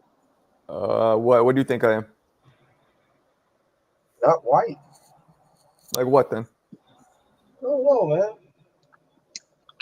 I mean, What do you skin think? looks pretty white to me. Give me a guess then. If you don't think I'm white, what do I look like? You're like a cool Puerto Rican, man. Nah, I'm not Puerto Rican. I am white. I'm European, Eastern European. But I did get growing up in Hell's Kitchen. There's a lot of Ricans. People thought I was Rican. I even got Middle Eastern, like half though. People think I'm half everything because in New York City there's a lot of halves. People thought I was half Rican. I got that a lot actually. You kind of look Jewish. What's that? You kind of look Jewish. Oh, I'm not Jewish. Damn, you saw the way I reacted to that? You got a Jewish I know. That's what I was laughing at. I got a Jewish Your what? reaction. nose. How can I look Puerto Rican and Jewish? It's a Puerto contradiction. Rican Jew. Nah, man, no You Puerto seen Rican. Combat Carter? Greek. I got Greek. Juan Epstein. I can see that. Nah, I ain't no damn. I'm not Jewish. How you hating on other people, man? I ain't no damn. Well, technically, I do have Jewish blood in me on my father's side, so I have enough in me where I could actually say I ain't no damn Jew.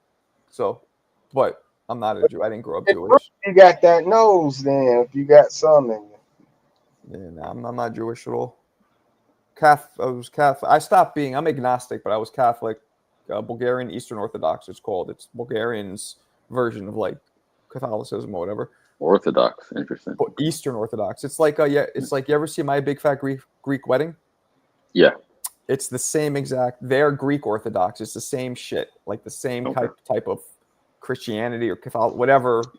Yeah, very similar. The churches are designed the same. It's pretty cool, actually. The weddings are like when me and my wife got married in the church. We had to wear like a brass crown. It's like a exact similar shit to Greek Orthodox. Or you've been lying to us, guys? Huh? He's not Can white. someone look up that? I would do it if I could, but can someone look up that heavyweight that fought on the undercard? I want to say it's Anderson, but it's definitely Rocket, and he got an early stoppage. But we've been so starved for American heavyweights. That's why I'm like, pique my interest. You think his last name was Anderson? I think so. Rocket, and you remember Rocket for sure? Yes, he even had like a picture of a rocket, like as his logo. Yeah, I think that'd be pretty easy. I'm gonna look it up in a second. If somebody else doesn't, I think that'd be pretty easy. That's definitely enough information to close out the investigation on. Yeah, just look at the card. Who was? Yeah, I want to say Anderson, but Geraldo Rivera. That's not what we're talking about. Let's see. Chat GBT. Let's do. I'm gonna do this with you guys. I love Chat GBT. I used to not. Now I do. All right, here we go.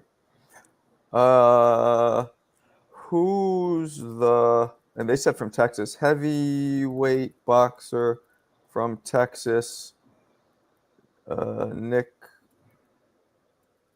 Nicknamed Rocket. What do we think? All right, let's do it. Is Rick Rufus? no, that was not it. No. I don't know if he's from Texas. I can't Okay, let's attest to look at that. Texas. Who's the heavyweight boxer fighting today? Nickname Rocket. Let's try that one. CJ, whose undercard was it? It was the fucking damn. I don't know why the main event is escaping me. We all saw it. Here it says The OTX one? The OTX card? No. The zone. It's not Joshua Oh, Edwards. Joshua That Edwards? could be it. That's Like all. Duarte Sims? Last fight Yes. was the last fight August 2nd? Yes, Yeah, that's him. Joshua Edwards. He fought on August Edwards. I was off with the last name, but yeah, okay, that's him. Now Yeah, now let's look him up. Joshua Edwards, box rec. This him right there? Can you see that? yes, that's correct. Okay, let's peep this fucking guy.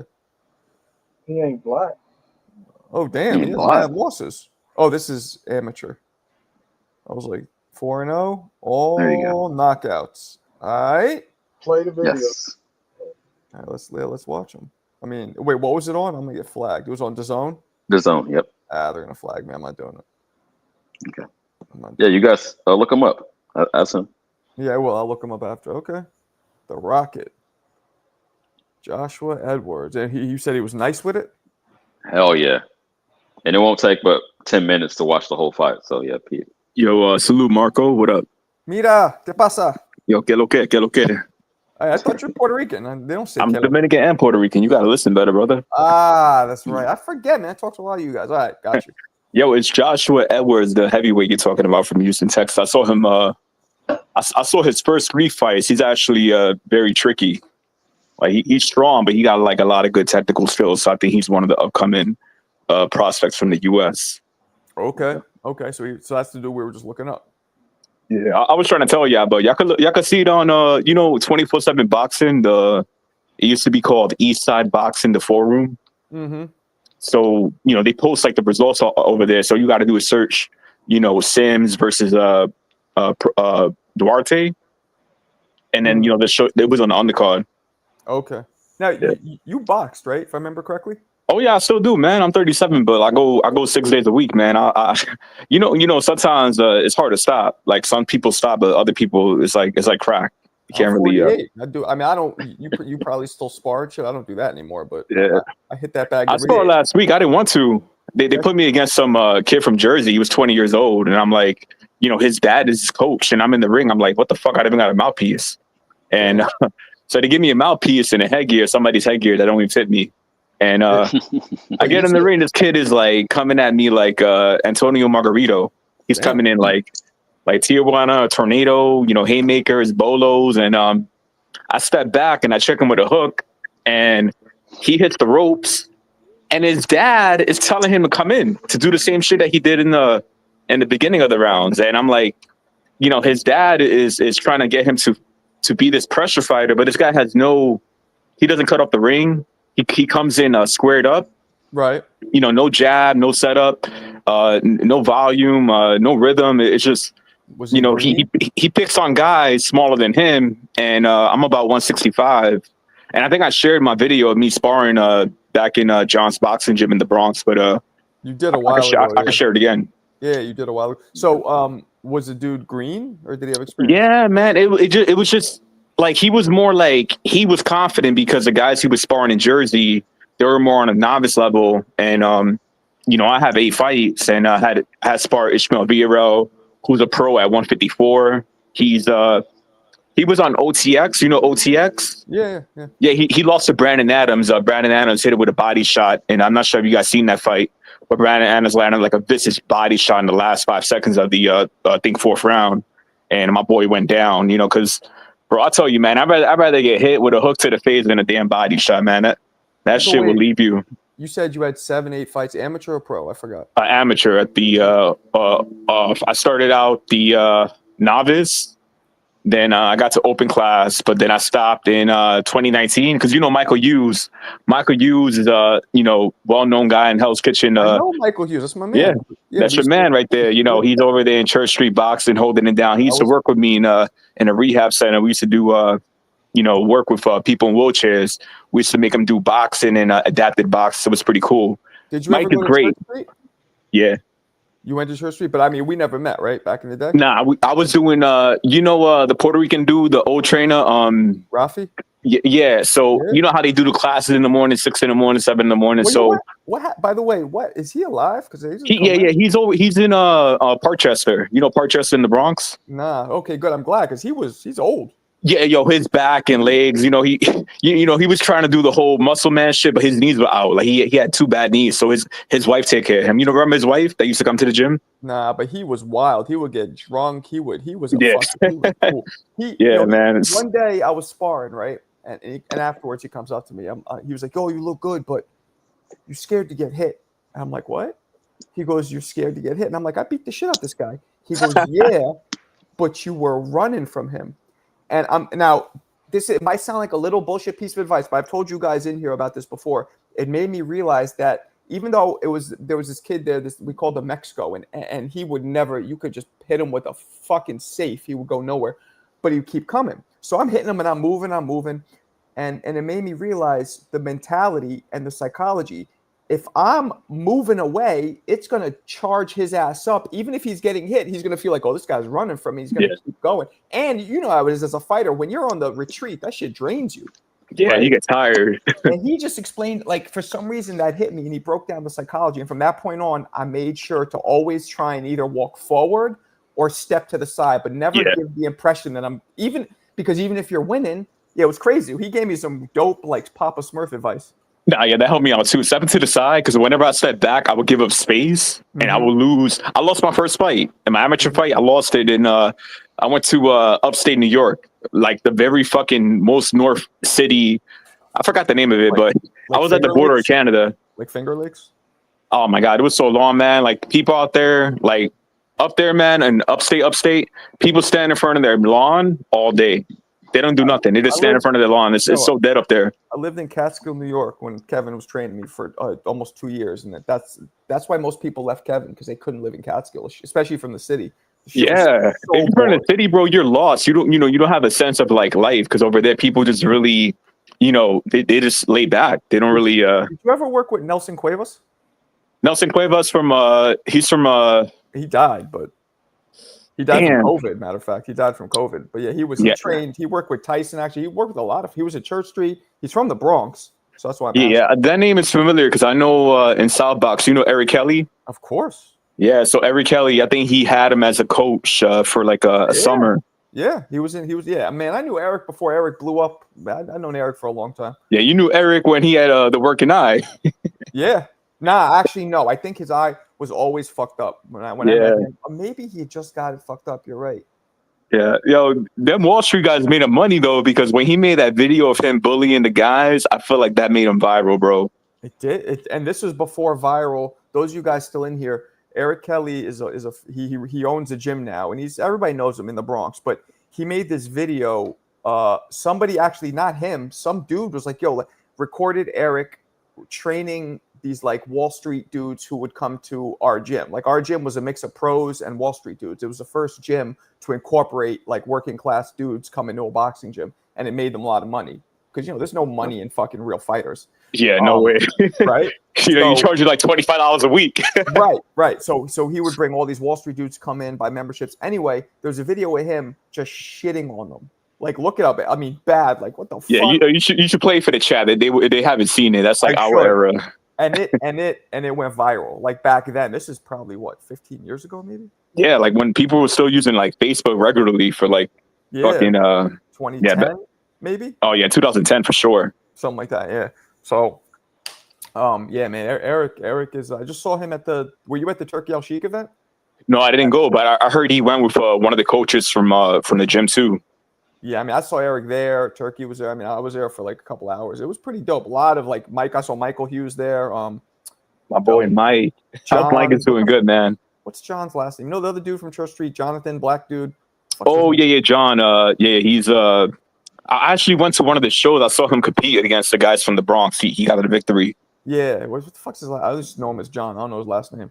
Man, I remember when Mike, he told me he was going to go pro and he was going to go to Mexico and have his first pro fight. And he had the courage to do this during COVID. Like when COVID was 2020, he's like, I'm going to take the chance. And he came back from Mexico with COVID and the victory.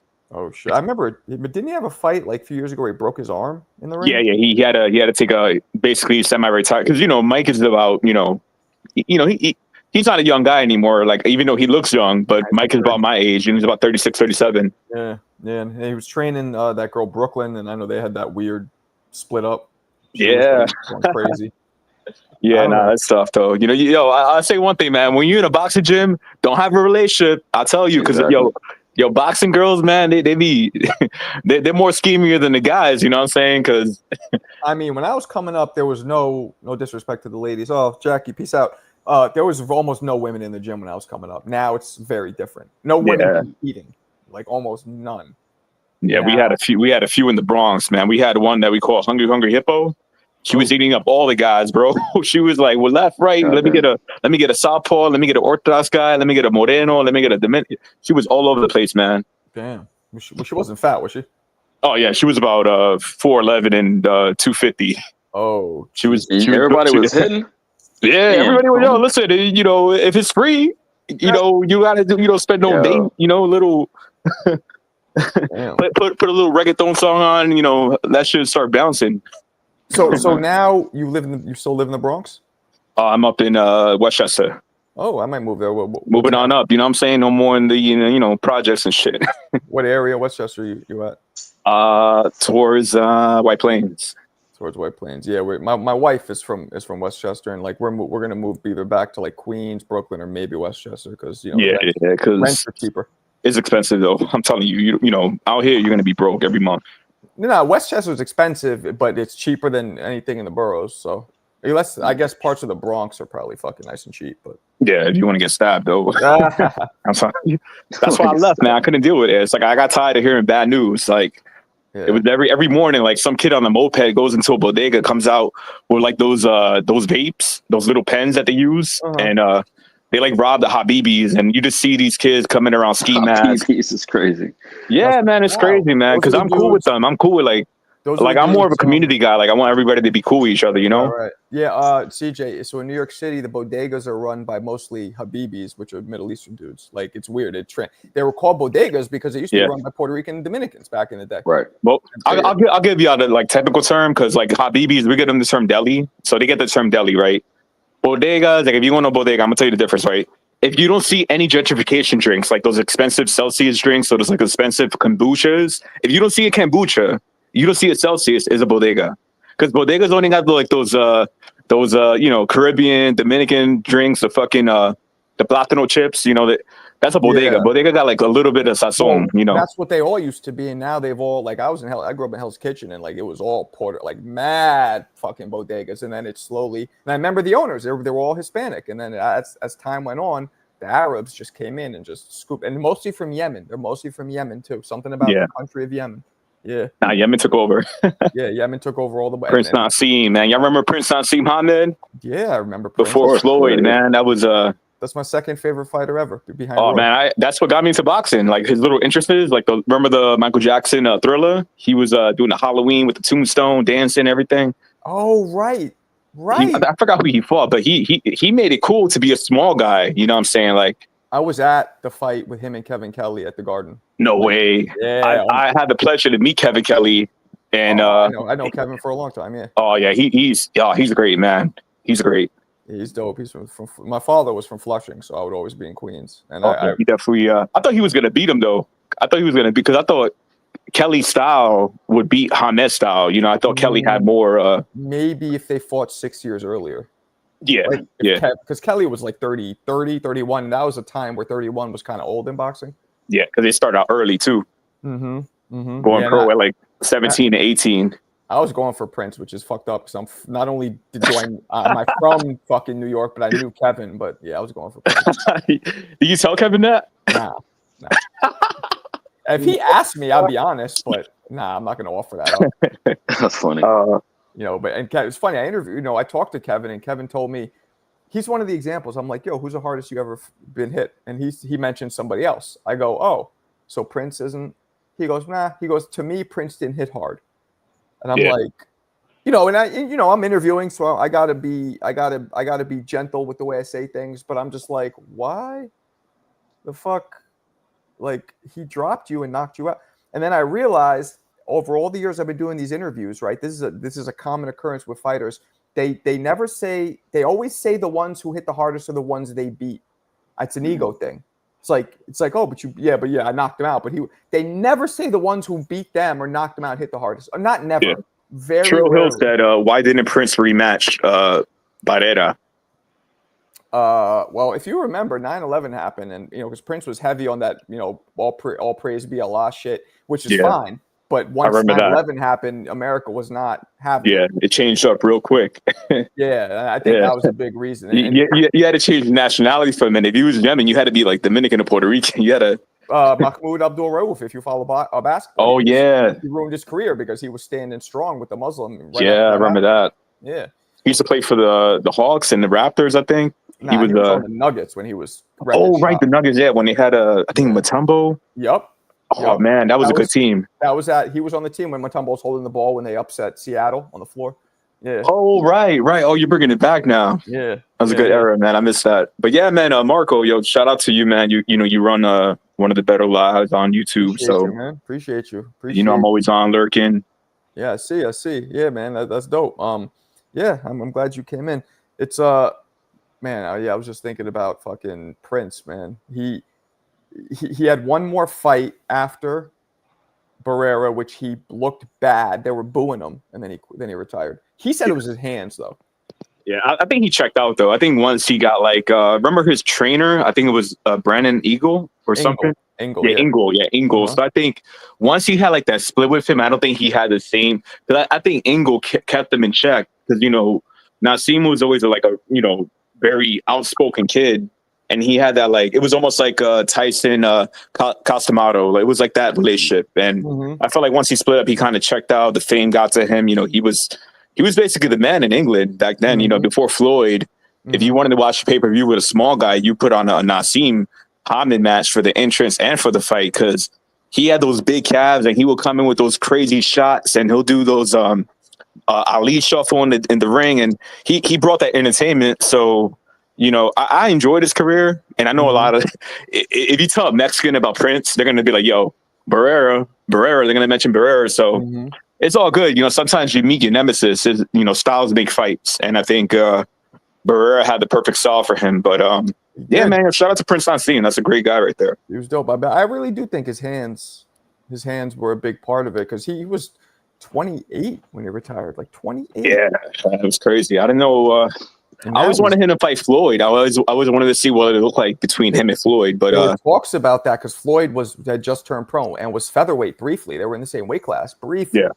Yeah. Floyd would have been. I remember hearing Emmanuel Stewart. Bad for Prince. My bad. No, I was gonna say I remember hearing Emmanuel Stewart on HBO saying because I believe he trained Naseem for that Barrera fight, and he made I remember him making a lot of public statements saying that in the training camp, he had like a shit training camp. He wasn't showing up. He wasn't doing the work. You know what I mean? So I think it really was just a bunch of things, like what your man just said. You know, about the fame, and he probably just fell out of love with boxing. Yeah. I mean, he didn't look like he was in the best of shape in that fight either. You know, not to talk down on him, but you know, The last fight. well, no. Even in the Barrera fight, he looked. He didn't look He looked as a little soft. Yeah, he looked a little lean, soft around he didn't look as lean and mean as he had in previous iterations. You know, what I I mean? just remember he was coming hard. We're like, I know I'll never lose. Allah has written it that way, and he was heavy on Hell that no. shit. You know what I mean? Yeah, but I remember he was coming out to Mace and Cameron in I forgot which fight, but he was coming out like Allahu Akbar, Allahu Akbar. He was coming out in a car and just like, oh yeah, it was funny though because I'm like, this dude is making it like you know, he's praising Allah, but he's also like he brought like the hip hop entrance to boxing. Do you remember when he came out on the flying carpet? Yeah, that was crazy. One of my videos, right, that I put, I do the videos, and I say that I'm like, Prince Naseem was blah blah blah coming out on flying carpets, and a couple people were like, yo, that's mad racist, Marco. You shouldn't joke around like that. And I'm like, no, he actually did. Yeah, he was about that shit. He even had the genie hat thing one time. He had the fucking like Aladdin shit on his head. No, he was the first man to bring money to the featherweight and below divisions. He was the first man to bring that money there. Yeah. Right? Like, he was the one. He was the one. Because before that, everybody was like, you know how many dudes got fucked up at heavyweight because they thought that they got to go to heavyweight? The dudes who were maybe light heavies or cruisers, and they go because they thought heavyweight's the only division with money. Like, Prince showed you that if you knock people out and you're flashy, any weight division, you could be rich and you could be famous and you could have legacy. It's all about the knockouts. Yo, Mel 07 said Prince was a clown. Fuck him and his wow. I didn't even want to say that because that shit was OD. He's a troll, yeah. He's a troll. Yeah. I almost wanted to bring up something he said earlier, but I know he's just looking for a reaction. So I'm about the Crawford fight. Yeah, I'm like, the thing is, like, I know Mexicans in my boxing gym, and you know they're cool as shit because they actually going for Crawford. Like, I know a lot of Mexicans that they kind of split with the whole Canelo thing because you know, a lot of them are also Benavidez. They like Benavidez, and right. You know, there's a mix between Mexican fans that, you know, they're a little tired of Canelo because his reign has been so long. Like, how long has Canelo been in the, you know, pound for pound top five? You know, he's been in it for like over a decade. That's a great question.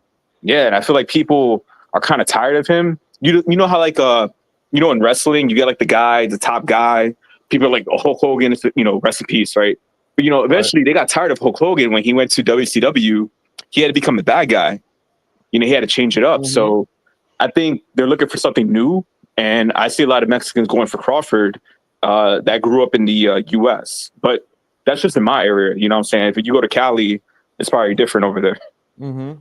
Well, I'm a Mexican in Cali, and I'm rooting for Bud. I mean, I'm happy to fight. I'm happy. You know, I'm happy just to be there. You know what I'm saying? I'm happy it's happening at all. But I'm rooting for Bud just simply because of the historical implications of it. Like, bro, that's crazy. Nah, yeah. I mean, where would you guys rank Bud if he does beat Canelo? Because I'm going for Canelo, but I favor Bud stylistically.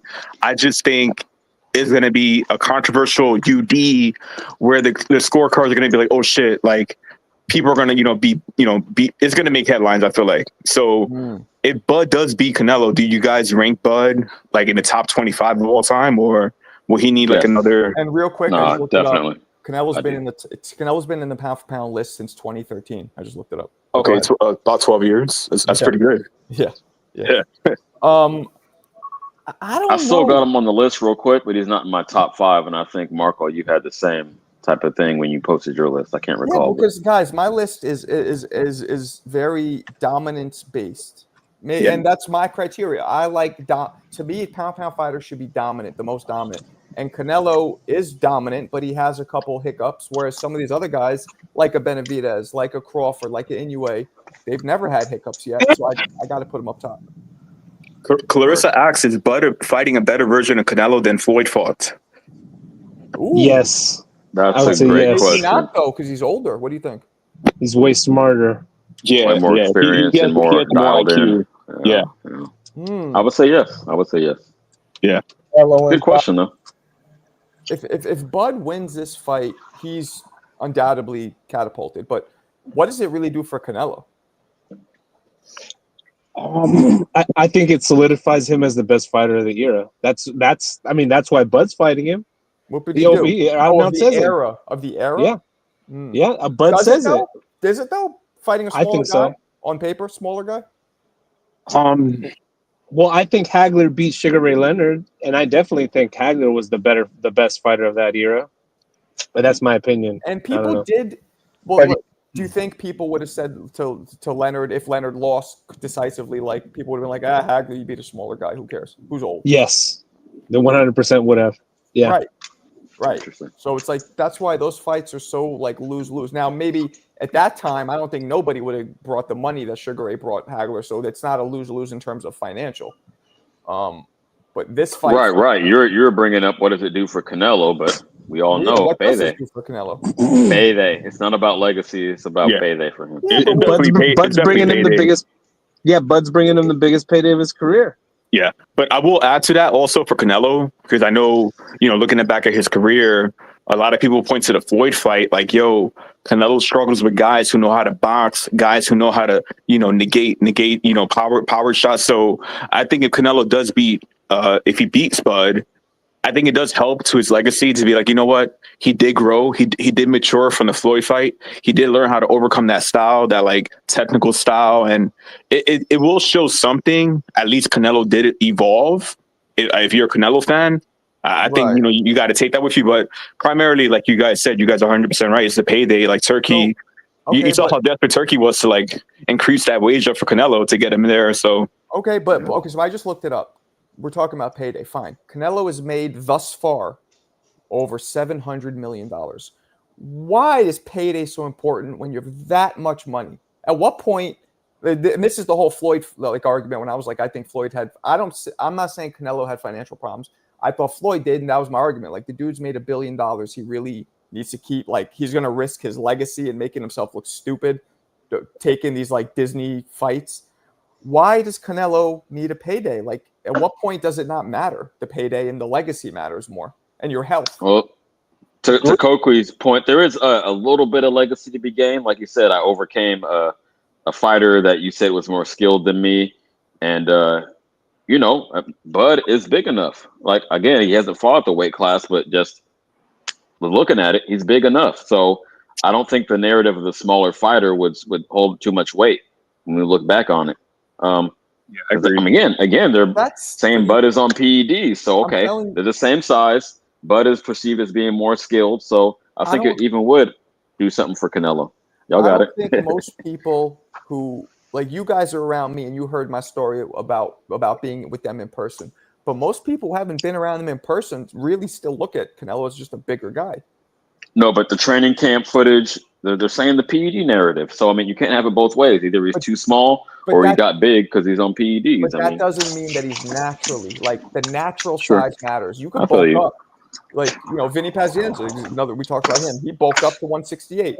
That motherfucker was not a natural 168 pounder. Well, but still, he's even slightly taller than Canelo, naturally. You feel me? If you want to talk about natural size. 1.5 inches, 2 inches, I'd say. Yeah. Okay. Yeah, and wider. And Canelo, I always think that Canelo is a middleweight. I don't think he's naturally a super middleweight. I think he's naturally a middleweight, personally. Word. You know what I'm saying? So he's fighting. So they're both. I don't know, man. I wouldn't have taken the fight if I was Canelo. I'm glad it's happening for us to watch it. But who else? He's going to duck Benavidez indefinitely. So who else? Either retire or take on a challenge. And that's what is the perceived lesser of two risks in his eyes. So big payday. Don't have to fight Benavidez, who's way bigger than me. So yeah, it was like a little middle ground. God, imagine if Bud knocks right him off out. into the sunset. Imagine what was that? Imagine if Bud knocks him out. Hey, Bud! Shout out to Bud stops Canelo. I'm not going that far with it, but that's funny. Bob's acting like it's midnight. Bob's acting like it's not midnight. Bob, chill. This fucking guy. Hey, Bob, pull up. I know you're on summer vacation still. He's probably out with the wife.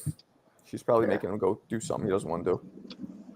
Yeah, if Bud wins, I think I have him like top 10 pound for pound all time. If he knocks Canelo out, I have him top 10, top pound for pound. 3. Number 3, yeah. I have him I'd number have 3 to sit down spot. and think Over about who? Over who? Hey man, tell him Over who? it. Canelo in 5. Mo, talk to me. Who are the 2 that would be above him? I'd have Duran number Robinson. 2 and Robinson number 1. Duran. Yes, He loves correct. Duran. He So loves you're Duran more than putting- I love Tyson. You're putting Sugar Ray Leonard, Roy Jones, Pernell Whitaker, Floyd, all these people behind Bud? Huh. That's Smart. correct. And the thing is, I can't fully argue it because you do have a point. hmm But I feel like it's just going to take more time for it to absorb because a lot of the people that Crawford beat are still active. So, like, there's a lot of little factors. Oh, there he is. See, I told you he's doing something he doesn't want to do. What are you, in a mall?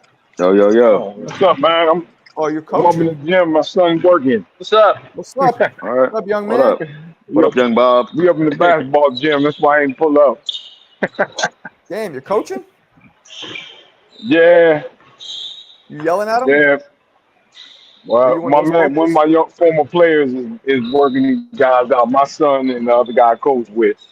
But y'all still on in a few minutes. I'll come back on. Mm-hmm. All right.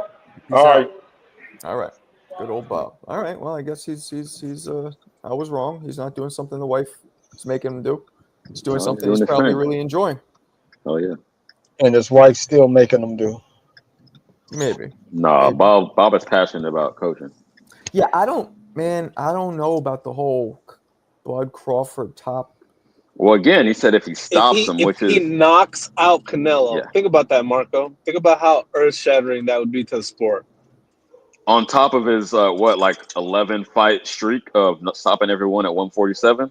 I mean, you gotta Okay. you No, gotta consider that. you have a good. The only performance Bud had that I think he looked bad. I don't know if he lost or not. I did at the time. Would be Madrimov, but it's still.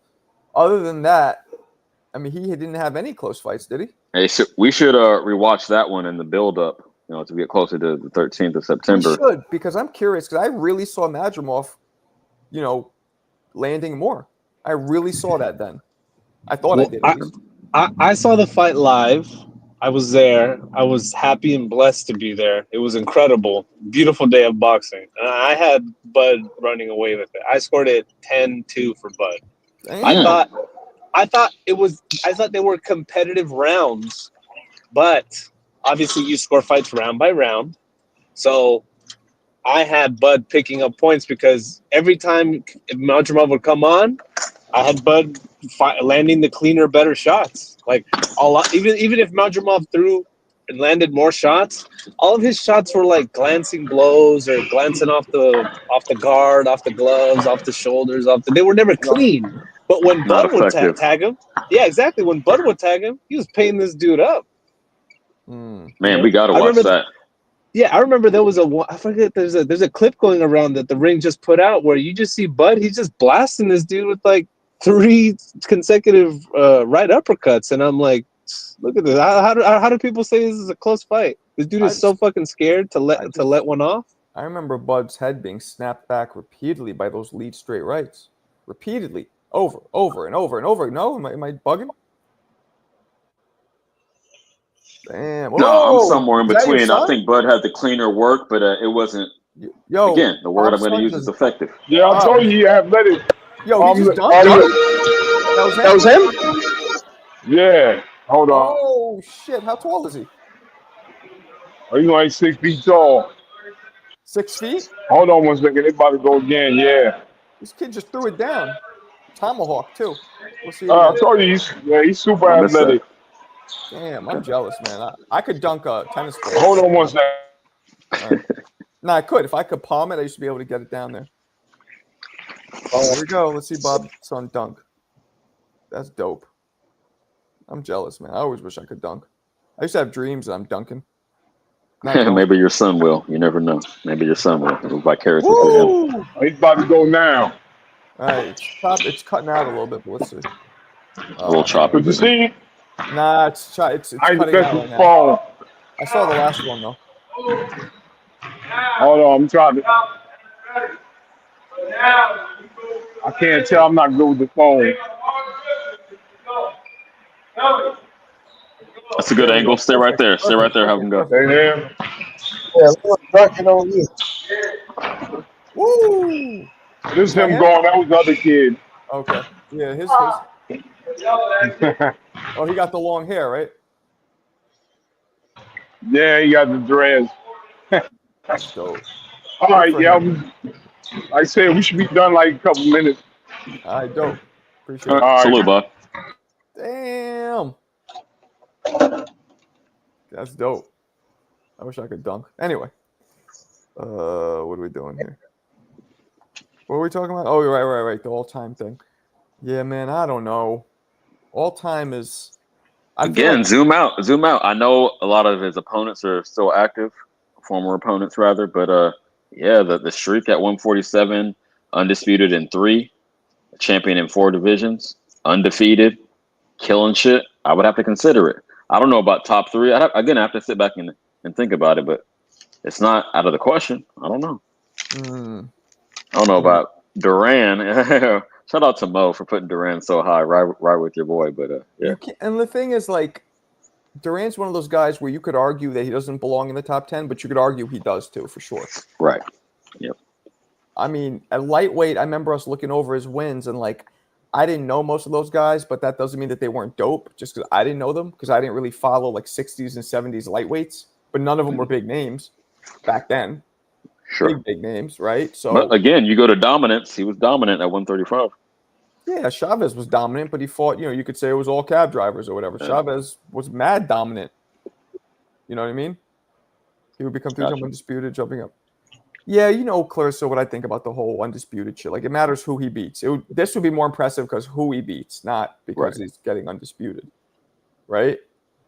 Sure. I agree with that. Because, Canelo had to beat Skull to be undisputed again. Like, come on. Is that really, Skull? Yo, and no diss to Usyk, but that 2-time undisputed shit when you just drop a belt and get it back from whoever they elevated, that's bullshit to me. Yeah. So I get your argument about, It belts. is. It's ridiculous. It's ridiculous. Like, they had 2 or 3 belts into the 70s, but they were always together. Like, people don't realize that. They were always like, it was never, I don't think that started until maybe the 80s, where they started separating the belts, and like, they had the New York State Athletic Commission belt and the other one, whatever it was. Those were the 2 main ones. But people only wore 1 belt. Sure, it was around the Holmes era, right? So late 70s, early 80s. And they only won 1 belt. You never saw Home with 2 draped over them, because it was like they were both titles, but Well, no, Holmes. Remember, Holmes was stripped. They stripped him because he wasn't fighting the mandatories, and then he won the inaugural IBF title. But because he was the lineal champ, nobody gave a shit. So like those other guys, like Pinklin Thomas, Mike Weaver, John Tate, nobody gave a shit about those guys. You know what I'm saying? Holmes was the big man. That's what campus. I'm saying. But he right around his era, and like I said, late 70s, early 80s, when they started actually stripping and carrying. Before that, that's when the shit shattered here. Before that, there was 2 belts for a while, but nobody knew that because they kind of worked in sync. Yeah, just only 1 champion. Yeah, I feel you. Okay. And back in the day, it's crazy. There was no actual belt. There was no sanctioning body. This one dude made a belt, I think in the 20s or maybe earlier, to give. He was like a blacksmith or something. He made a belt and they just kept it. There was no sanctioning. It was a body. blacksmith. It was all word of mouth. Oh, Jack Dempsey beat. He's a champion. Yeah, he's a champion. Mm-hmm. No belt, no sanctioning body, which is insane. It is. But that's the way it was. Yeah, he was a blacksmith from the Civil War. Was he? He had to be. 1865 to 1920. Yeah, that's about right. Oh my goodness. He might not have been a blacksmith. He might have been in design. You know what? Let me see. Oh, that sounded good though. That's funny as hell. It sounds historical. He was a blacksmith. He owns somebody regardless. He owns somebody. No, but that's some shit they would do. Jack Dempsey was a fucking coal miner, bro. You don't put it past him to just wear some random chunk of metal on his shoulder. Oh, yeah. Yep. First belt maker. Here we go. First belt maker. Oh, I was off. It was awarded to John L. Sullivan by Richard Fox. He was the publisher of the Police Gazette, a major sports newspaper. The belt was lavish, made with gold, silver, and jewels, and was seen as the official symbol of the heavyweight supremacy. So it was John L. Sullivan. We're talking 1885. Oh, yeah, I knew he was the man. Like, going back to the lineage, tracing the lineage back. Yeah. Wow. So it's Richard K. Fox, the Police Gazette. Why is the Police Gazette a sports paper? Police Gazette. So weird, right? That doesn't match up. That's why there wasn't no black people in boxing back then. Yeah. That Fuck dude, you. That's funny. it's under his belt. Yeah. No pun intended. Yeah, exactly. Who made the belt Jack Johnson wore? Was it the same dude? It was... Who made the belt? The belt was commissioned by the Australian boxing authorities to commemorate the fight. See, there was no belt then in 1908. It was crafted in Australia by a local jeweler and silversmith. I said blacksmith. I meant silversmith. Same shit though, right? Yeah. It's ornate, gold, kangaroo, and emu designs. It had Johnson's Emu. name inscribed. Oh, Australia. Okay. I was like, emu. Okay. It wasn't part of the formal sanctioning body today, so belts were custom made by promoters and or local sponsors for title bouts. So that's how they did it back then. So there was belts. They were just randomly made by people who gave a shit. Wow. And then one famous belt commissioned by Tex Rickard, who's a promoter, was made for Dempsey. That's crazy. Oh, shit. So in 2018, the belt awarded to Jack Johnson sold for, what do you guys think? In 2018. 10 mil. 18 million. Way less than you guys think. 1.8 10,000. 60 G's. Yeah. Yeah. Wow. How much is that relative though? Like back then, that was probably fucking. You'd probably buy We a said it mansion sold in with that. 2018 Probably though. like It 80 to sold in 100 grand. 2018. It sold. Oh, sold in. Yeah, 60 grand. It's probably like 80 grand now or something. Jack Johnson's belts were custom made primarily by local jewelers. In 1908, the belt craft. Yep. Wow. Only 60 grand? If I was a millionaire, I'd pay way more. If I was like, so historical. Yeah. Historical significance. But that just shows you guys where boxing is in 2018. Yeah, man. You know what I mean? Who made the first? Who crafted the first tag team belts? WWF, right? I'm just fucking with you. No, I think it was NWA. Probably some international promotion to me. I'm just kidding. yeah. The National Wrestling Alliance. Oh shit. Which then became WCW. If you want to talk wrestling, I get into the history of that. That's what I'm talking about. In the 80s, that's the best wrestling. Who? Hell no. Man, You talking about in the ring? Yo. Like from a nostalgic standpoint, I agree with you. That's what I grew up on. But as far as in the ring, no, it got way more evolved after that. You mean to tell me Ricky Steamboat was better than these guys today? Ricky Steamboat was my favorite, Debo, or whatever, Oval. Yep, I'm with you. I love Ricky Steamboat. No, I'm telling you that Shawn Michaels was the best ever because he bridged the two eras. He was around in the 80s, the 90s, into the 2000s, maybe the 2010s. I think Ricky Steamboat might have been one of the most athletic, though. Glam hair. Doing the like. I said he sounds like he got glam hair. He like Shawn Michaels. He does. Yeah, you can see my picture, homie. I look like I got glam hair. I just like his style, how he had the bitches, sex. Yeah. I mean, heartbreak kid. Yeah. Isn't it crazy how all these guys die super young? Like they're wrestling. I think it's because a lot of them do drugs and steroids, obviously, right? Oh, definitely. Yeah. Like they all die super young. I had Roddy Piper come through my comedy club before he died. I wasn't there though, but I still have the video of it. I have a surveillance video. I wanted to be like, is that really him? So I went back and checked the video. It was him. And Jake the Snake, I know, obviously. He's done a few shows at my place. Is that the only wrestlers I've met? I think that's it. Hey man, that's a hard life. Y'all don't know if you're out on the road all the time away from your family and the pressure to do steroids because your physique is such a big selling point. Yeah, it's rough, man. So wait, when you were wrestling, were you like jacked up? No, man, I was like in my teens and early 20s. So no, I was cut up, but I wasn't like had massive size. Yeah, I mean, had the 6-pack, maybe the 8-pack towards the end. I was very athletic, but no, I wasn't. It wasn't like that. But I did see dudes that are on the top of the card, like the heavyweights, Yeah, they were doing some shit even on the independent circuit, which if you don't know is like the level. That's how you wrestle in the independent circuit to get into a big company. So I yeah. just saw you see Logan Paul jump off the top rope and do that crazy shit?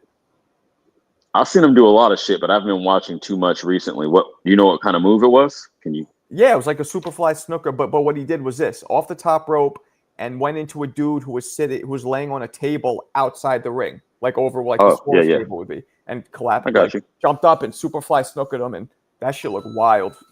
Yeah, splash. That's a table spot. That's good. I'll probably go back and peep that. Wild, like and he got some good air, huh? I was asking dude what his wrestler name was. The Grappler. Me? It would give away my government name if I told you. But one of my aliases was DJ Sleepy. So we'll go with that. It was the Adjuster. No, that was before that. That was before all that. But that's a dope nickname. The Adjuster. The Adjuster. You adjust dudes' necks. You make them adjust. You make the girls adjust. You just that's corny, man. But you don't know the backstory of that. It is funny in context. Yeah, I told my ex-wife to adjust basically when she was out of pocket. That's crazy. I could just picture that. She's laying on the couch. You know, girl, they're just like begging for you to come and give them, and you just did the complete opposite of what she wanted. I ain't moving. I ain't going. You're the one that. Wait, what was it? You're the one upset, not me. So you adjust. That's it. It was like that, right? Verbatim. You're the one upset, not me. So Again, she wasn't on the couch at that time. We were both in the bed, but I was in the bed before her, and she was asking me to get out of the bed and move to the couch because she was upset. And again, it doesn't matter that much who was right or wrong, but that's just out of pocket. I'm not going to do that. That's dope, man. She wanted you like, please don't, okay? Salute. I'm sorry. Yeah. I'm not going to capitulate, especially when I'm right. But again, that doesn't even matter as much. I would never ask her to do that, so I thought it was just out of line. Never let her see you sweat. My man. Yep. Salute. You got your gangster card back. I got you. Gangsta. No, it's just about having respect for myself and not like bending the knee for whatever. Like, oh shit, are you gonna cut me off from sex? Nah, bitch, I'm not tripping off none of that. Damn. I'm sorry. Damn. Went too far. But I'm not gonna be in here either. Man. Marco, you were a comedian. I was briefly. I wasn't very good at it. What's your best joke, man? Make us laugh. I'm not doing that. That's not. That's not how you ask a comedian. Hey, be funny. I heard you're funny. Be funny. That's true too. But be funny. Even I'm not. I don't tell. Cat Williams can do it. Yeah, if I was Cat Williams, I probably wouldn't be here right now. That's great though. Cat's really funny. Yeah, man. We were talking. Yeah, we were talking about the Bud and Canelo thing. I don't know. The more I think about this fight, the more I feel like I don't know which way it's gonna go, and I could see it being a snooze fest. I really can. You don't think? Okay, Mo outlined how he thought it could end up that way. How would it paint the picture? Let me see that because I still disagree. Kind of like the Madrimal fight. Both guys being super cautious and just downloading and not taking any chances. And just throwing one or two shots at a time because they're both so sharp and adept at like countering and just real conservative, like more. Yeah, that's similar to what Mo said. He said 2 counter punchers just looking for the opportunity. So yeah, okay. I can't see it. I don't know. I could be wrong. I hope I'm not. But yeah, I mean, there's some credence to that. I won't deny it. Is this a dick joke? Slowa Spoomer? What are you talking about? Slowa? I don't know. Maybe he's talking about a wrestler. Again, I need to get back up on it, especially if I'm going to have my my channel be partially about that. But I don't know these new dudes too much. No, that guy that he just mentioned, Spoomer, that was, I believe, was it? He fought on the Keyshawn Baranchik undercard. I think he either fought. He fought. I think he fought Xander Zayas. I think he was trained by Roy, actually. I think Roy was his trainer. Let's find out. Slowa Sponer. Here we go. Looks like me. Cool. All right. He is. Knock it off. Where's that from? What country is that? Russia? German? Oh, I could actually read. No, that's definitely Slavic. A Würzburg, but here it's written for some reason. Yeah, that might be German. What's it say? Germania. Okay, Germania. Yeah, German. That's German. Yes. Yeah.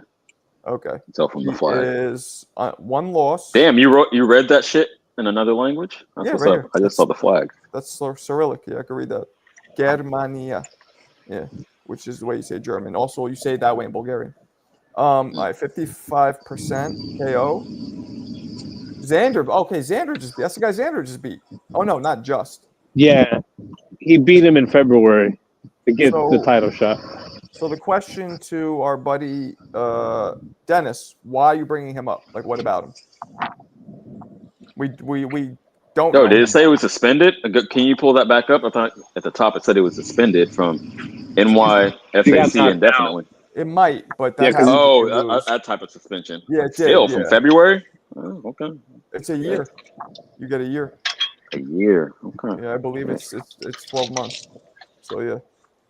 But That what sucks. about him, Dennis? Why are we talking about him? Who was the wrestler who killed his family and himself? Chris Benoit. What? He did that? Yeah. That's a fact. When was this? A while back, like 15 years ago? 20 years ago, Yeah. 2008, 2009, I think. Wow. There you go.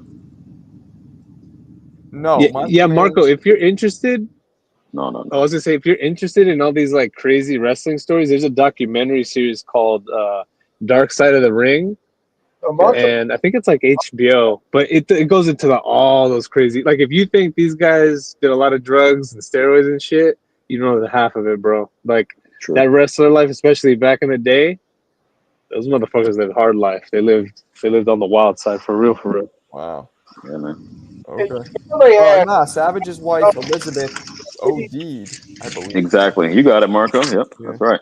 And Lex Luger was there. He still feels guilty. Well, he did feel guilty. I think he recently passed away too. But Snuka killed I'm not his mistaken. wife, didn't he? Or his ex-girlfriend, Superfly, didn't he?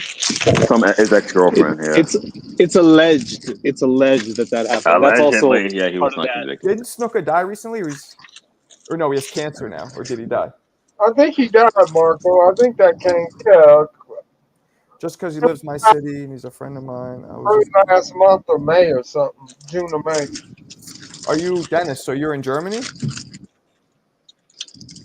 Well, he has one loss, man. So he still has a good career ahead of him. He's definitely, Clarissa was wild, and no, that's not true.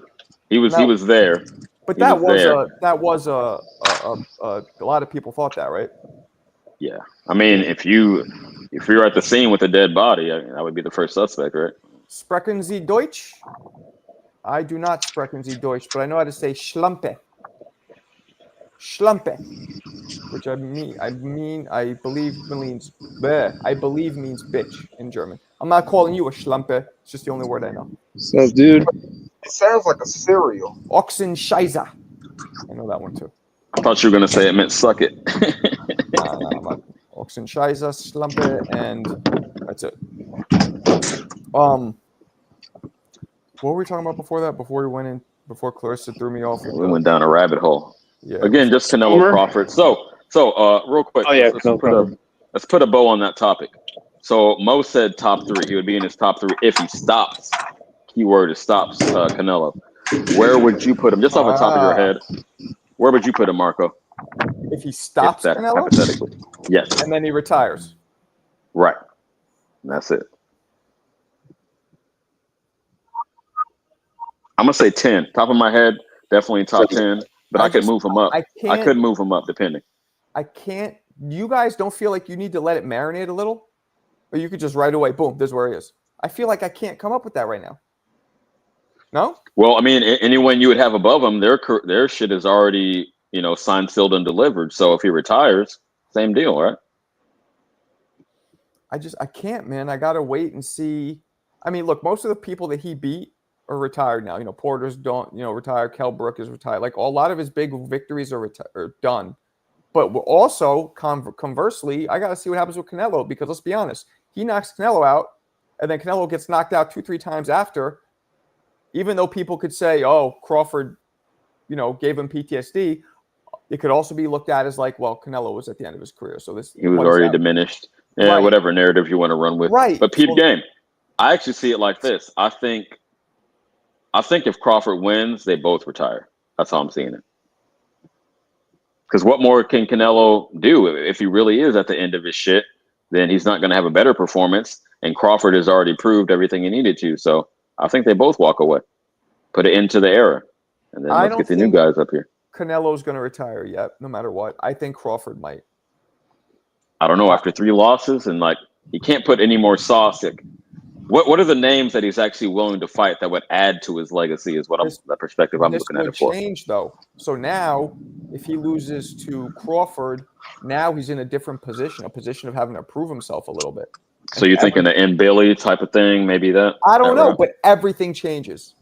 Benavidez maybe even like, okay, let me beat this guy and let me prove that I am back number one. You know, that people. Shit, I would love to see it, but I doubt it. I'm telling you, a loss to Crawford, I think would he's a bit of a snob now, rightfully earned, but he's a bit of a snob. Like, I'm not picking these peasants. I choose atop my throne, you know, sipping his chalice. But if he loses, now it's like, all right, go back to work, peasant. You know what I mean?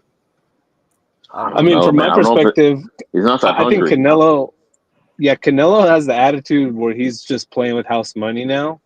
If he said before he retires, he wants to fight in Japan, he wants to fight at home, and he wants to fight in England. So I could see him win, lose, or draw against Crawford. I could see him fighting like Chris Eubank, maybe he fights him Billy in Japan or something, and he'll probably retire and would do like one last big hurrah at like the Olympic Stadium in Mexico City or something like that. I could envision that. He doesn't seem like the kind of guy who would want to retire on a loss or a draw. Okay, hey, fair enough. I mean, he's already lost. You know, I'll be right back. I understand. But 2 big losses, like in relatively short proximity, like as far as the timeline, I don't know if he wants to eat that and then come back.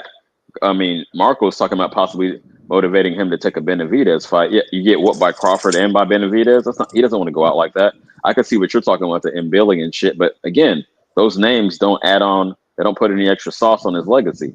So I don't see the motivation. Basically, more payday. Well, I don't think Andre Berto adds anything to Floyd's resume. But I completely agree. But I'm saying, like, yeah. More payday. That's retire. my point. More payday. Yeah, that's it. He could retire after Pac, and people would still talk about him and everything. We didn't need to do anything more.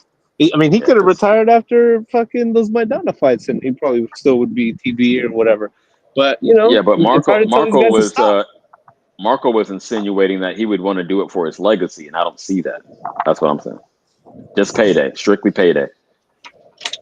Oh yeah. I mean, who else? Okay, well, who else could he, even if he wanted to? Who else could he add for his There's only legacy? one name. That's not There's only exactly, one. So who? Oh, okay. So Caleb Plant, rewind get the it back. rematch? You stepped up. You stepped away for a second. You were implying that Canelo wouldn't want to go out on that note, and he would want to like redeem himself. Yes. And I said, there's no name available other than one that could possibly redeem his legacy, and he's not willing to do that. So the only motivation for him to continue fighting would be strictly payday, just like Mo said with Floyd and Berto. It's just payday at that point, not legacy. Oh, you know what? Or Beevil, because he actually fought and lost to Beevil. I think that fucking shit eats him alive, bro. Because I think he really thought he could beat him. Maybe I'm being pessimistic, but I don't see him taking that. Nah, Clarissa's right here. All 3 of those. Artur? Maybe the old man. Yeah. Let's get creative. Oh, that's a good point. I mean, he fought Kovalev when he was around that age too. Maybe he'll run it back with better beer. Yeah. Okay. Which is fair. He's big as fuck. Sure. I mean, who knows, bro? He might go up to cruiser and fight Zerto. There you go. Or what if he goes lower? Is there anybody at middleweight? Is there anybody at middle? No, not big names. Janabek, but Adames, not big names. That's kind of it. No. Yeah. I'm telling you, Canelo could definitely make middleweight. Yeah. For schnibbles. But what? Or Laura. Laura's at middleweight too. Yeah, that wouldn't be a legacy kind of. I mean, winning a belt would be legacy, like winning another belt in any of those divisions. That motherfucker could even do 54. I bet if he really tried him. Nah, maybe not. He's not going to do that at this age. Nah. Yeah, probably not. Nah.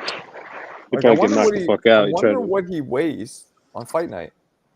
Do we know? 180. No, I'm just putting it in there. Is there any? I'm gonna look it up right now. Is there any actual official? Does he ever get on the? What did Canelo weigh? I don't know. I don't think he really divulges that, does he? On fight. Well, I don't know. They put Devin in the air. They say it was 165 when he fought Prograis, so maybe there is some kind of record of that. I'm not sure. But I don't believe that shit unless he steps on the damn. Okay. During the fight, yeah, they just do the official weigh-in. Yeah, they don't. I wonder why. So some places or some fights officially make you get on the scale. Right. Others Well, Remember, I know some for the fighters IBF don't because they have the clause. to do that. Say The again. IBF has the rehydration clause, but other than that, I'm not sure. Better BF, Bivola for sure. We said that. How about Zert? Yep, we just said that. Agreed. So all of those would be good. Right? What about even fighting fucking Charlo, Big Charlo? People are going to say, There's that too. He's got tons of options, bro. People are going to say, I seen you beat a dude that looks exactly like him. I expect the same thing, just from the public perspective. I'm not saying it's the same thing, but it won't sell like that, like he was trying to. Yeah, man. I don't know. But I really do believe, because I've seen him interviewed, and he was very clear, 2-3 more years. He said a good age is 37, 38. He has but Crawford's been very, very cryptic. Like, I'm going to mute you, Mo, because you're dropping whatever the fuck you're dropping over there. But Crawford's been very cryptic, like, who knows, like, I feel like Crawford will walk away if he wins. Yes. He should I agree. too. That'll be like one of the biggest boxing mic drops of all time. Yeah, I told you I was trying to mention the other night, but I had a lot of folks on the panel talking that John Elway, he was great for his whole career, but he finally got those 2 Super Bowls and rode off into the sunset. Like, you can't leave on a higher note than that. And that's the problem. Comparison. And that's the thing too with NBA, which is the great thing. You can't get a job in the NBA when you're past your prime. In boxing, it doesn't fucking matter. You can always come back and fight. No, it's true. It's like a fail-safe to protect your legacy in basketball. Like, no, nobody's giving you a 10-day contract. You get the fuck out of here. 50-year-old Shaq. Like, we're not doing it. Work, man. It's very true. Boxers can always come back. Look, I'll say this one thing. When I was at the Michaela Mayer Sandy Ryan fight in Las Vegas earlier this year, I saw Caleb Plant and Bud there in ringside, and they looked extremely buddy. So I wouldn't be shocked at all if Bud wins. He'll be like, yeah, why not just do a gimme, just help a homie out and get him a big payday, and then him fighting Caleb Plant. Because that's the only guy at 168 that I could see that's around his size that would be like a good competitive type of, sparring, like an Andre Berto type of thing, sparring match, or not even like Floyd McGregor type of deal, just for the bread. I could see that happening. I think Plant would come with a little bit more than that, but I do see your point overall. Plant, yeah. How old is Plant now? 35? What's that? 33. How old is Plant right now? Oh, I don't know. Somewhere between 35 and 33. 33 and 35, rather, I would say. He lost his last fight, right? Yes, did he get knocked out? I don't remember. He got beat up. Who beat him up again? Somebody who wasn't supposed to. Oh, that pretty boy, the Mexican kid. Pretty boy motherfucker. Resendez. Yeah, him. Pretty motherfucker. Never liked you anyway. Never liked him anyway, yeah. Yo, CJ, the 2 other young boys in here, I have no idea what the fuck we're talking about. Debo might know that. Yo, how old is Mo? I'm curious. I don't think I ever 30? know. 30, okay, right? okay, so I got 10 years on him. Mo, you're 30, right? 11 years. Could you look and say your Don't quote Nino Brown, man. I knew you knew it. I knew you knew it. Stab that motherfucker in the hand. Ruthless. Stop. It is. I'll send you some of them what do you say? Some of them collard linguinis. What do you say? Something linguinis. Some collard green linguine. Something like he mixed it up with soul food and shit. Yeah. Yo, you shouldn't have done that. He's a good guy. Fuck that. We're our own enterprise now. Blah blah blah. That's one thing too. I don't believe. I think the mafia would have took those guys out completely. No, that's true. It was extra sauce. Definitely, he cut off the dude's ponytail and was racist about it. They would have came back. They would have pulled up. Yeah. But no. Okay, I forgot about the scene where they immediately after that they pulled the drive-by, so they knocked him out. You feel me? Mm-hmm. Yeah. If you're organized, you're organized. It's not like it's like the mafia couldn't do nothing with Bumpy, the real Bumpy Johnson, because he was organized and he was smart. He had a noodle. Yeah. You can always get an inside and have somebody in the inside, turn cold or something like that. But I'm not gonna let you disrespect black gangsters like that. True. But okay, to be fair, Marco, I gotta speak on this from a black perspective. To be fair, like historically and today, we have a reputation for not being as organized. Everyone wants to be a boss. Everyone's a renegade. So that's why we can't pull it off as well. We had too much competition in the ranks. But yeah. Y'all got it. Y'all got it exactly. But Plant lost to Resendez, and I don't know what's going on with him. He needs a whole, what's that show where the not remake, what's it called? Fuck. Factor. No, when you give somebody new clothes, cut their hair, make them look. Makeover? Makeover. God, I don't know why I couldn't think of that word. I would still want to see the Charlo fight right now. What you do see? Yeah, I mean, I would see it too because they got that history. Yeah, why not? Okay, yeah. I feel that. Okay, I know what you're talking about. Yeah, they got that slap history. That'd be a good fight. Charlo, now it's funny. Like, people thought Plant would have beat Charlo, and now look how quickly that changed. Charlo looked good. Plant didn't. Boom.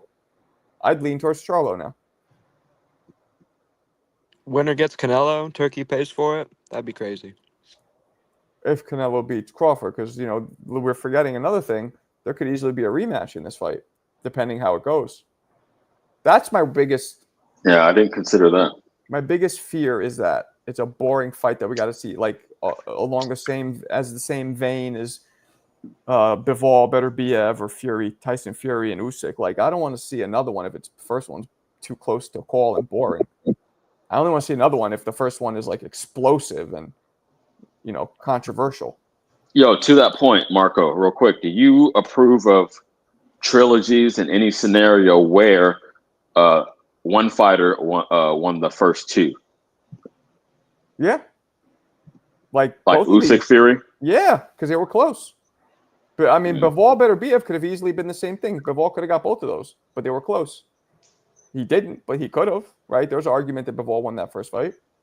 Yeah, that's where I was at with it. Yeah. But I don't want to see either. I don't want to see B and Same D. thing with Canelo Golovkin or. Yeah, Canelo Golovkin was another one. It was kind of boring because they both had such good chins. So it's like they're tactical. It's slow. Forget about getting dropped. Nobody's even getting hurt in that fight. There is a slight part of that. I know Yayan doesn't agree, but that's boring to me. Oh, they were both getting clipped up, but they were getting hit. But they were landing shots, but it wasn't effective, I guess, for lack of a better word. Right. I feel you. It wasn't. I mean, yeah. Like it wasn't discouraging the other dude from doing what he was trying to do. Is what I mean. Didn't even make him take a step back. Nothing. Yeah. But if there's like a hard puncher involved, the fight's always exciting for me. Like if there's any Virgil Ortiz fight, even if it's boring, I'm gonna be excited just because he can knock someone out. Yeah. Sure. Yeah. Smart man. That's why the hard punchers are the ones that garner the most cash, the most eyeballs, all that. Knockout. You think so? Even right now? Always. Like, yeah, you have a couple, like Ali. Well, Ali was knocking dudes out when he was younger, but, later Ali wasn't really knocking people out, although he knocked out a lot of people too. Floyd is probably one of the only examples of huge name that wasn't knocking anybody out. Like, Okay. name another one. Like as far as huge, but I was just thinking present day, who's the most lucrative, and I don't even get too deep into the business of boxing, but okay, let's think who has Payday. Canelo, Crawford, they both can punch. Usyk, because he's riding with Turkey. I mean, he just knocked out. Joshua had it for a minute. He was knocking shit out. I'm just thinking about it in real time. Joshua had it for sure, yeah. I mean, and look at even Andy Ruiz. Hard puncher, exciting, fast fucking hands, a little slovenly, but what happened Damn, to him? he fucking blew it. He fucking blew it is what happened. I He mean, just he got made too. that cake. I think he doesn't give a fuck, personally. Yeah. Like, I think it was you, Marco, who alluded to that the other day. When you come from such poverty and you finally get on, it's hard to stay hungry. I feel that. I went through the same thing. So, yeah. Funny to use the word hungry with Ruiz, but, you know. Oh, he stayed hungry. My bad. Yeah, he stayed hungry. But he lost. Snickers. I like slimmed. Snickers. Is that what he said? Yeah. He slimmed down, though, quite a bit. I don't know where he's at with it right now. I know he hasn't been active, though. I know that much. No, and I remember he tried to fight Wilder, and then he was priced himself out. Mm-hmm. Yeah, I remember that. Which I think he just didn't want to fight Wilder. I'll be honest with you. I He didn't want to get his shit knocked loose. Because that was the knockout Wilder, and I think he was. Well, that was the first Wilder before we knew that he had no power left, or that he was scared. Right, that was the Wilder before he felt Hellenius, and he was like, "I just made life-changing money. What am I going to go in front of this fucking nightmare, this maniac for that could put me out for a lesser payday?" Yeah, he got the two. You forget. Even though he showed up like shit, he got 2 paydays from Joshua. Even though he looked like shit in the second fight. So yeah, fuck it. On some level, I feel him, but no, I don't respect it. Yeah. So you know but he's still a very able body that's just not engaging. Yeah, he had a good performance against Jarrell Miller. I think Jarrell Miller probably won. He probably edged it out. But you're going to talk about Ruiz, right? Yeah, but was it really good? I mean, he should have blew Miller out the water, no? I mean, he broke his hand. I don't know if you saw, but his hand looked like a fucking Chinese spare rib. It was pretty fucking disgusting. But I will say I expected him to win handily. You say what? I expected Ruiz to win handily. And I was like you. I was talking mad shit. I'm getting. Hold on. We got some feedback, some crazy feedback going on. That was Oval. I just muted him. Go ahead. Yo, peep Clarissa's comment real quick. Fuck yeah, dude. Eating and good Snickers now. had my man looking pudgy. But I was gonna say, because remember I was at that fight, and I remember same exact reaction that you have, and then I was like, and then he said, "Oh, I broke my hand," and I was like, he's full of shit. And then they cut the wraps off and they showed it on the jumbotron. And I was like, God damn, it looked fucking disgusting. Like that, the bone was almost.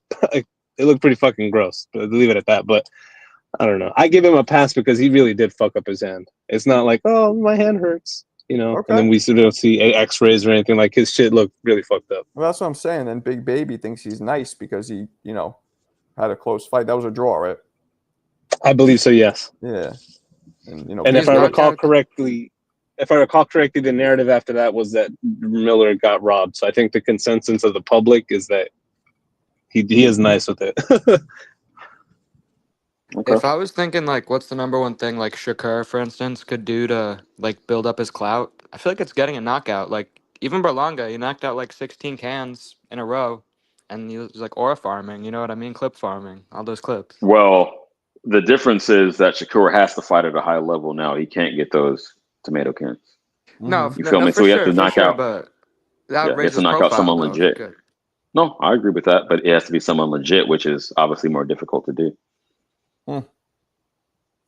Yeah, I mean, I don't know. I mean, he knocked out Padley, and look, everybody shit on him. Oh, he's an electrician. Oh, you know. Yeah. Right. They didn't shit on him for Zepeda though, except his own daughter. Daddy. He was like, he was funny though. He put up clips about it. He's like, yo, why she have to embarrass me like that? I would have left her right there. I would have put her on the side of the car and just bounced. Let her adjust? I'm kidding. Exactly. No, I'm not that cold-hearted. Yeah. That was funny. Yeah, man. I don't know. Like, I don't really want to see the two big babies. They're definitely fighting, right? I don't know. That was what Alberto was saying, but he follows all these blogs and gossip, so no I diss to believe him. they But are. okay, I mean, I didn't see nothing official. Well, like I said, if it's where the officialness is, which is funny because Right. I'm not on BoxRec, so in a way, it's not up there yet. That's the rumor, Marco. It's the rumor that I think that's what Turkey's pursuing. But if I recall correctly, Anderson posted some like snide remarks about Miller, calling him like a drug cheat, and he didn't seem like he was up for the fight. So who knows? I mean, we're 4 weeks away. It's kind of, we should know by now, right? Indeed. I mean, Miller looks like he has, not Miller, Anderson doesn't seem like he has any interest in fighting anymore to me, really. You think that knockout from Bacoli just zapped all his fucking power out of him? I think he had all of his doubt and his fears and his apprehensions locked up in a safe. And I think the Bacoli knockout just fucking snapped that safe wide open and everything dumped out. I think it was already there. Manifested his worst fears. Yeah, I think it was. I think saw it was the already devil. there. Yep. I've seen the devil a few times, so I understand. Yeah, I think it was already there. He was, we even with Roy Jones, we all saw that. He was crying and he doesn't want too much pressure and I get that. But at that stage of your life, those are the kind of perspectives and emotions that come out in your fucking 30s, middle 30s, late 30s, not at 25 or 24, whatever it was back then. I feel you. I'll say that Anderson that fought in February on the Keyshawn undercard looked like a shell of the Anderson that fought Bacoli. Do you guys see this? What's that? Yeah, I saw that. You think he's joking? Yeah, trolling. Look at his name. Joey's, I assume that's going to be an S. Joey's a snitch, apologetics. Yeah, he's trolling. Yeah, he's a little strange though, so you never know. Miller, I never seen remember him. Jared's neck in that fight, like how it did like the Street Fighter animation. That was crazy to see. No, what are you talking about? His neck like spaghettified on one of those. He took a Spaghettified. His neck like went crazy. No, I don't remember what you're talking about. That's a new verb. When Bacoli knocked Anderson out with an uppercut, his neck looked crazy, bro. I agree. It was like some. It looks like some Street Fighter shit, like KO.